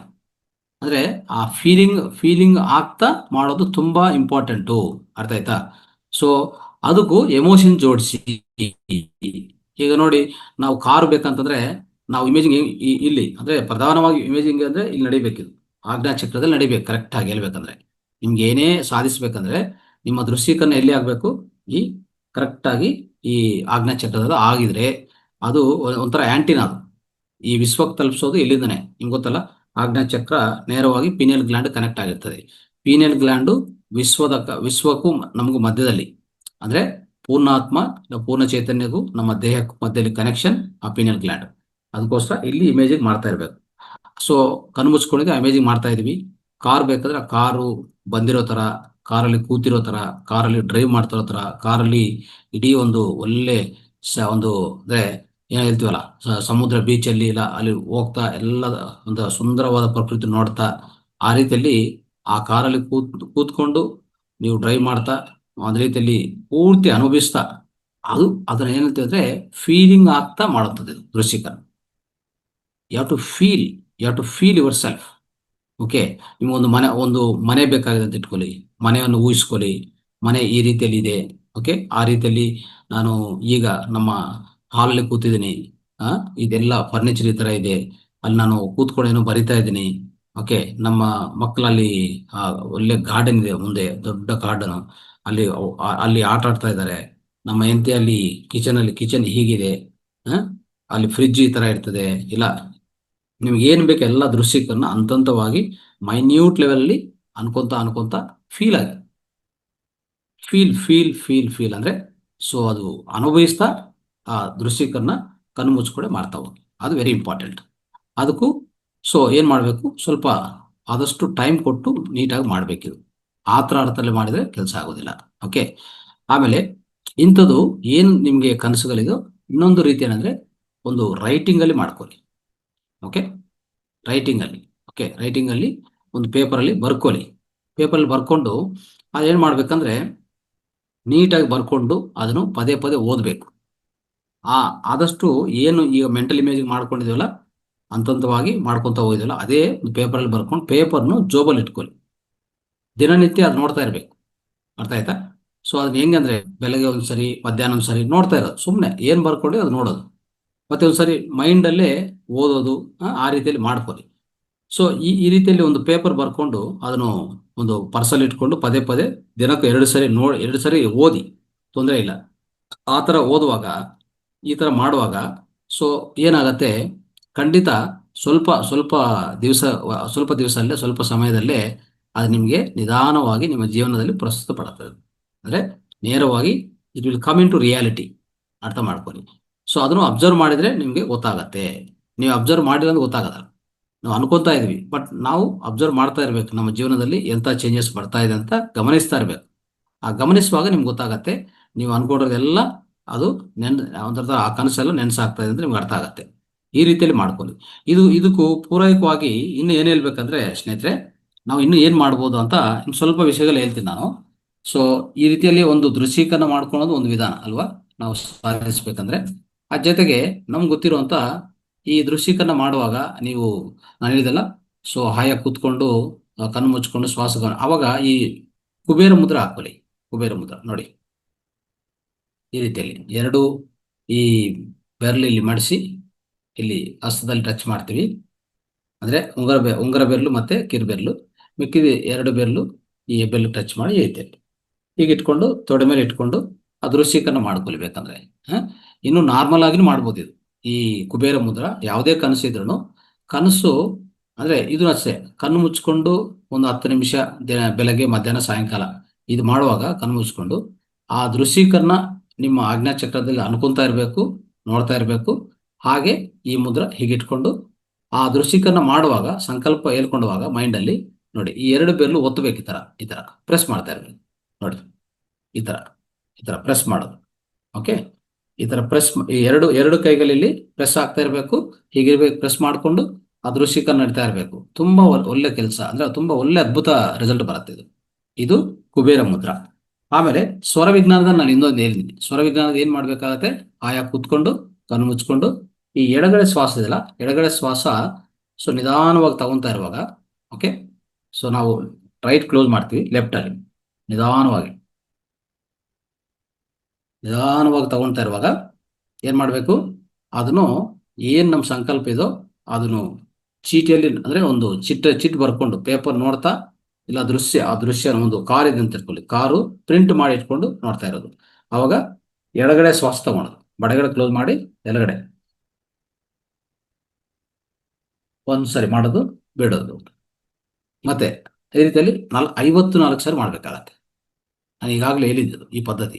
ಸ್ವರ ವಿಜ್ಞಾನದಲ್ಲಿ ನಿಮ್ಮ ಕನಸು ನೆನಸಾಗಬೇಕಂದ್ರೆ ಈ ರೀತಿಯಲ್ಲಿ ಈ ಮೆಥಡ್ ಅಲ್ಲಿ ಮಾಡಿ. ಈ ಎಡಗಡೆ ಸ್ವರವನ್ನು ತಗೊಂಡೋದು, ಓಕೆ, ನಿಧಾನವಾಗಿ ತಗೋ ಸಮಯದಲ್ಲಿ, ತಗೊಂತ ಸಮಯದಲ್ಲಿ ಆ ಚಿತ್ರವನ್ನು ನೋಡೋದು, ಆ ಚೀಟಿ ಬರ್ಕೊಂಡಿದ್ರಲ್ಲ, ಜೋಬಲ್ಲಿ ಇಟ್ಕೊಂತಿರಲ್ಲ, ಅದನ್ನೇ ನೋಡೋದು, ನೋಡ್ತಾ ಮಾಡೋದು. ಈ ರೀತಿಯಲ್ಲಿ ಒಂದು ದಿವಸಕ್ಕೆ 54 ಸರಿ ಕೂತ್ಕೊಂಡಿದ ಮೇಲೆ 54 ಸರಿ ಮಾಡ್ಬೇಕಾಗತ್ತೆ. ಇದೊಂದು ಮಾಡಿ. ಓಕೆ, ಇದು ಒಳ್ಳೆ ಫಲಿತ ಕೊಡುತ್ತೆ ನಿಮಗೆ. ಇನ್ನೊಂದು, ಇನ್ನೊಂದು ನಾವೇನು ಹೇಳಿದ್ವಿ ಅಂದರೆ ಆದಷ್ಟು ಯಾವುದೇ ಒಂದು ಈ ಥರ ದೃಶ್ಯೀಕರಣ ಮಾಡುವಾಗ ಯಾವುದೇ ಒಂದು ಅದ್ಭುತ ಫಲಿತ ಬರಬೇಕಂತಂದರೆ ಒಂದು ಸಂಕಲ್ಪ ಇಟ್ಕೊಳ್ಳೋದಾಗಲಿ ಇಂಥದಕ್ಕೂ ನಿಮ್ಮ ಸುಷುಮ್ನ ನಾಡಿ ಉಪಯೋಗಿಸಿದ್ರೆ ಇನ್ನೂ ಚೆನ್ನಾಗಿ ಕೆಲಸ ಆಗುತ್ತೆ. ನೀವು ನೇರವಾಗಿ ಪೂರ್ಣಾತ್ಮ ಕನೆಕ್ಟ್ ಆಗಿರ್ತೀರ ಅಲ್ವಾ. ಅವಾಗ ಏನು ಮಾಡಬೇಕು ಅಂತಂದರೆ ಆ ಸಮಯದಲ್ಲಿ ನಾವೊಂದು ಮುದ್ರೆ ಏರಿದ್ವಿ, ಕಾಕಿ ಮುದ್ರಾ ಅಂತ ಅಲ್ವಾ. ಈ ರೀತಿಯಲ್ಲಿ ನೋಡಿ, ಈ ರೀತಿಯಲ್ಲಿ ಮಾಡಿಕೊಂಡ್ರೆ ಯಾವಾಗ ಬೇಕಂದ್ರೆ ಅವಾಗ ನೀವು ಏನು ಮಾಡ್ಕೋಬೋದು, ನಿಮ್ಮ ಸುಷುಮ್ನನ್ನು ಆಕ್ಟಿವೇಟ್ ಮಾಡ್ಕೋಬೋದು. ಓಕೆ, ಈ ರೀತಿಯಲ್ಲಿ ಮಾಡಿಕೊಂಡ್ರೆ ನಿಮಗೆಲ್ಲ ಗೊತ್ತಲ್ಲ ಈ ವಿಷಯ. ಹೀಗೆ ಈ ಥರ ಕಾಕಿ ಮುದ್ರೆ ಮಾಡೋದು. ಕಾಕಿ ಮುದ್ರೆ ಮಾಡುವಾಗ ಎರಡೂ ಈ ಆಂಪಿಟ್ಟಲ್ಲಿ ಈ ರೀತಿಯಲ್ಲಿ ಮುಷ್ಟಿ ಇಟ್ಟಿರ್ತೀವಲ್ಲ, ಮುಷ್ಟಿ ಹೋಗಿ ಇಲ್ಲಿ ಟಚ್ ಆಗುತ್ತೆ. ಇಲ್ಲಿ ಈ ಥರ ಮಾಡ್ಕೊಂಡು ಮುಷ್ಟಿ ಟಚ್ ಆಗಿರ್ತದೆ. ಅಲ್ಲಿ ಒಂದು ಪ್ರಧಾನ ನರ್ವ್ ಇರುತ್ತೆ ಆಂಪಿಟ್ಟಲ್ಲಿ, ಅದು ಆಕ್ಟಿವೇಟ್ ಆಗಿ ಸುಷುಮ್ನ ಆಕ್ಟಿವೇಶನ್ ಬರುತ್ತೆ. ಆ ಸಮಯದಲ್ಲಿ ಸುಷುಮ್ನ ಯಾವಾಗ ಆಕ್ಟಿವೇಶನ್ ಬರುತ್ತೋ ನಾವು ಏನೇ ಒಂದು ಇನ್ನೊಬ್ರಿಗೆ ಬ್ಲೆಸ್ಸಿಂಗ್ ಕೊಡಬೇಕಾದ್ರೂ, ಯಾರಿಗನ್ನ ಒಳ್ಳೇದಾಗಲಿ, ಅವ್ರಿಗೆ ಆರೋಗ್ಯ ಒಳ್ಳೇದಾಗಲಿ ಅಲ್ವಾ. ಸೊ ಎಷ್ಟೋ ನಮ್ಮ ಸುತ್ತಮುತ್ತ ಎಷ್ಟೋ ಜನ ಕಷ್ಟದಲ್ಲಿರ್ತಾರೆ. ನಮ್ಮ ಮನೆಯಲ್ಲಿ ತುಂಬ ಜನ ಅನಾರೋಗ್ಯ ಅನುಭವಿಸ್ತಾ ಇರ್ತಾರೆ. ಅವ್ರಿಗೇನಿಲ್ಲ, ಈ ಥರ ಮಾಡಿಕೊಂಡು ನಿಮ್ಮ ಮೈಂಡಿಂದ ಆಜ್ಞಾಚಕ್ರದಿಂದ ಅದು ಊಹಿಸ್ಕೊಂಡಿದ್ರೆ ಅವರು ನೇರವಾಗಿ ತಲುಪಿಸ್ತದೆ. ಅಂದರೆ ಆ ಆಂಟಿನಾ ನಮ್ಮ ಪೀನಿಯಲ್ ಗ್ಲ್ಯಾಂಡಿಂದ ನೇರವಾಗಿ ಅವ್ರಿಗೆ ಆ ಪ್ರಕಂಪನ ತಲುಪಿಸ್ತದೆ. ತಲುಪಿಸಿದ್ರೆ ಅಲ್ಲಿ ಕೆಲಸ ಆಗ್ತಾ ಇರ್ತದೆ ನೋಡಿ. ಈ ರೀತಿಯಲ್ಲಿ ಆಗೋದು. ಇದೆಲ್ಲ ವಿಶ್ವದಲ್ಲಿ ಇಷ್ಟೆಲ್ಲ ಪವರ್ ಇದೆ. ನಾವು ಅರ್ಥ ಮಾಡಿಕೊಂಡು ನಮ್ಮಲ್ಲಿರುವಂಥ ಈ ಶಕ್ತಿಯೇ ನಾವು ಉಪಯೋಗಿಸ್ಕೊಳ್ಳೋದು ಗೊತ್ತಿಲ್ಲ ನಮಗೆ.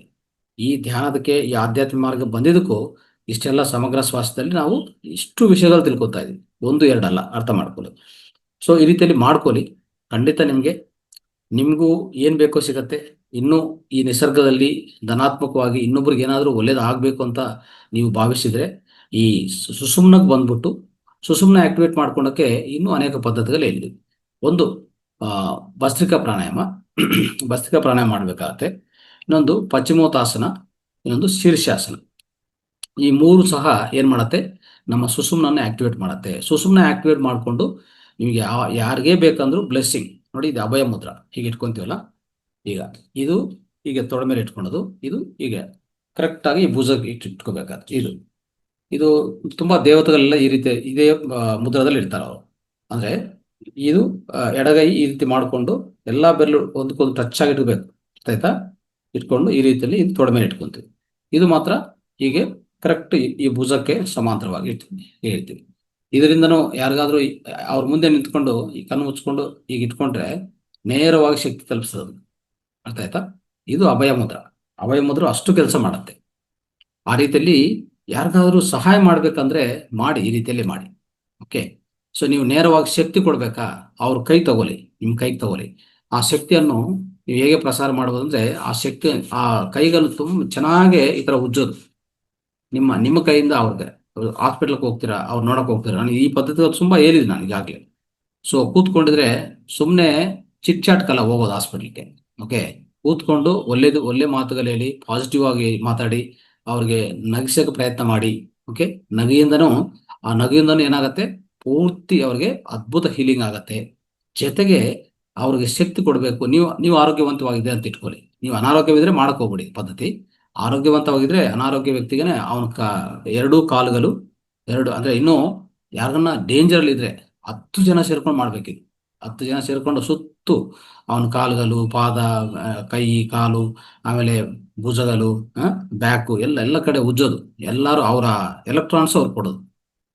ಉಜ್ಜಿದ್ರೆ ಏನಾಗತ್ತೆ ಅಂದ್ರೆ, ಚೆನ್ನಾಗಿ ಉಜ್ಜಿದ್ರೆ ನಮ್ಮ ದೇಹದಿಂದ ಎಲೆಕ್ಟ್ರಾನ್ಸ್ ಜಾಸ್ತಿ ಇರುತ್ತಲ್ಲ, ಅವನ ದೇಹದಲ್ಲಿ ಆರೋಗ್ಯ ಚೆನ್ನಾಗಿಲ್ಲ ಅಂದ್ರೆ ಅವನಿಗೆ ಎಲೆಕ್ಟ್ರಾನ್ ಕೊರತೆ ಇರುತ್ತೆ. ಆ ಎಲೆಕ್ಟ್ರಾನ್ಗಳು ಹೆಚ್ಚು ಎಲ್ಲಿದೆಯೋ ಕಡಿಮೆ ಎಲ್ಲಿದೆಯೋ ಅಲ್ಲಿಗೆ ಪ್ರವಾಹ ಆಗುತ್ತೆ, ಅವನ ಆರೋಗ್ಯ ಸುಧಾರವಾಗುತ್ತೆ. ಇನ್ನು ಹೇಳ್ಬೇಕಂದ್ರೆ ಎಮರ್ಜೆನ್ಸಿ ಇರುವಂಥವ್ರು ಚೇತರಿಸಿಕೊಂತ ಪದ್ಧತಿ ಇದೆ. ಆ್ಯಕ್ಚುಲಿ ಹೇಳ್ಬೇಕಂದ್ರೆ ಯಾರೋ ಸೃಹ ತಪ್ಪೋಗಿ ಕೆಳಗಡೆ ಬಿದ್ದು ಹೋಗ್ತಾರೆ, ಅವ್ರನ್ನೂ ಸರಿಪಡಿಸ್ಬೇಕಂದ್ರೆ ಈ ವಿಧಾನ ಉಪಯೋಗಿಸ್ಬೋದು ನೀವು. ಓಕೆ, ಸೊ ಈ ರೀತಿಯಲ್ಲಿ ಮಾಡ್ಕೊಳ್ಳಿ ಸ್ನೇಹಿತರೆ. ಇಂಥ ಅದ್ಭುತ ವಿಷಯಗಳು ನಾವು ತಿಳ್ಕೊಂಡು ಇದನ್ನು ಜೀವನದಲ್ಲಿ ಪಾಲನೆ ಮಾಡಿದ್ರೆ ಸೊ ಅದ್ಭುತವಾದ ಜೀವನ, ಆರೋಗ್ಯ, ಆನಂದಕರ ಜೀವನ ನಾವು ನಡೆಸ್ಕೋಬಹುದು. ಸೊ ಇಷ್ಟೆಲ್ಲ ಕೇಳಿಸ್ಕೊಂಡಿದ್ದಕ್ಕೂ ತಮ್ಮೆಲ್ಲರಿಗೂ ಧನ್ಯವಾದಗಳು. ನಮಸ್ತೆ. ಓಕೆ.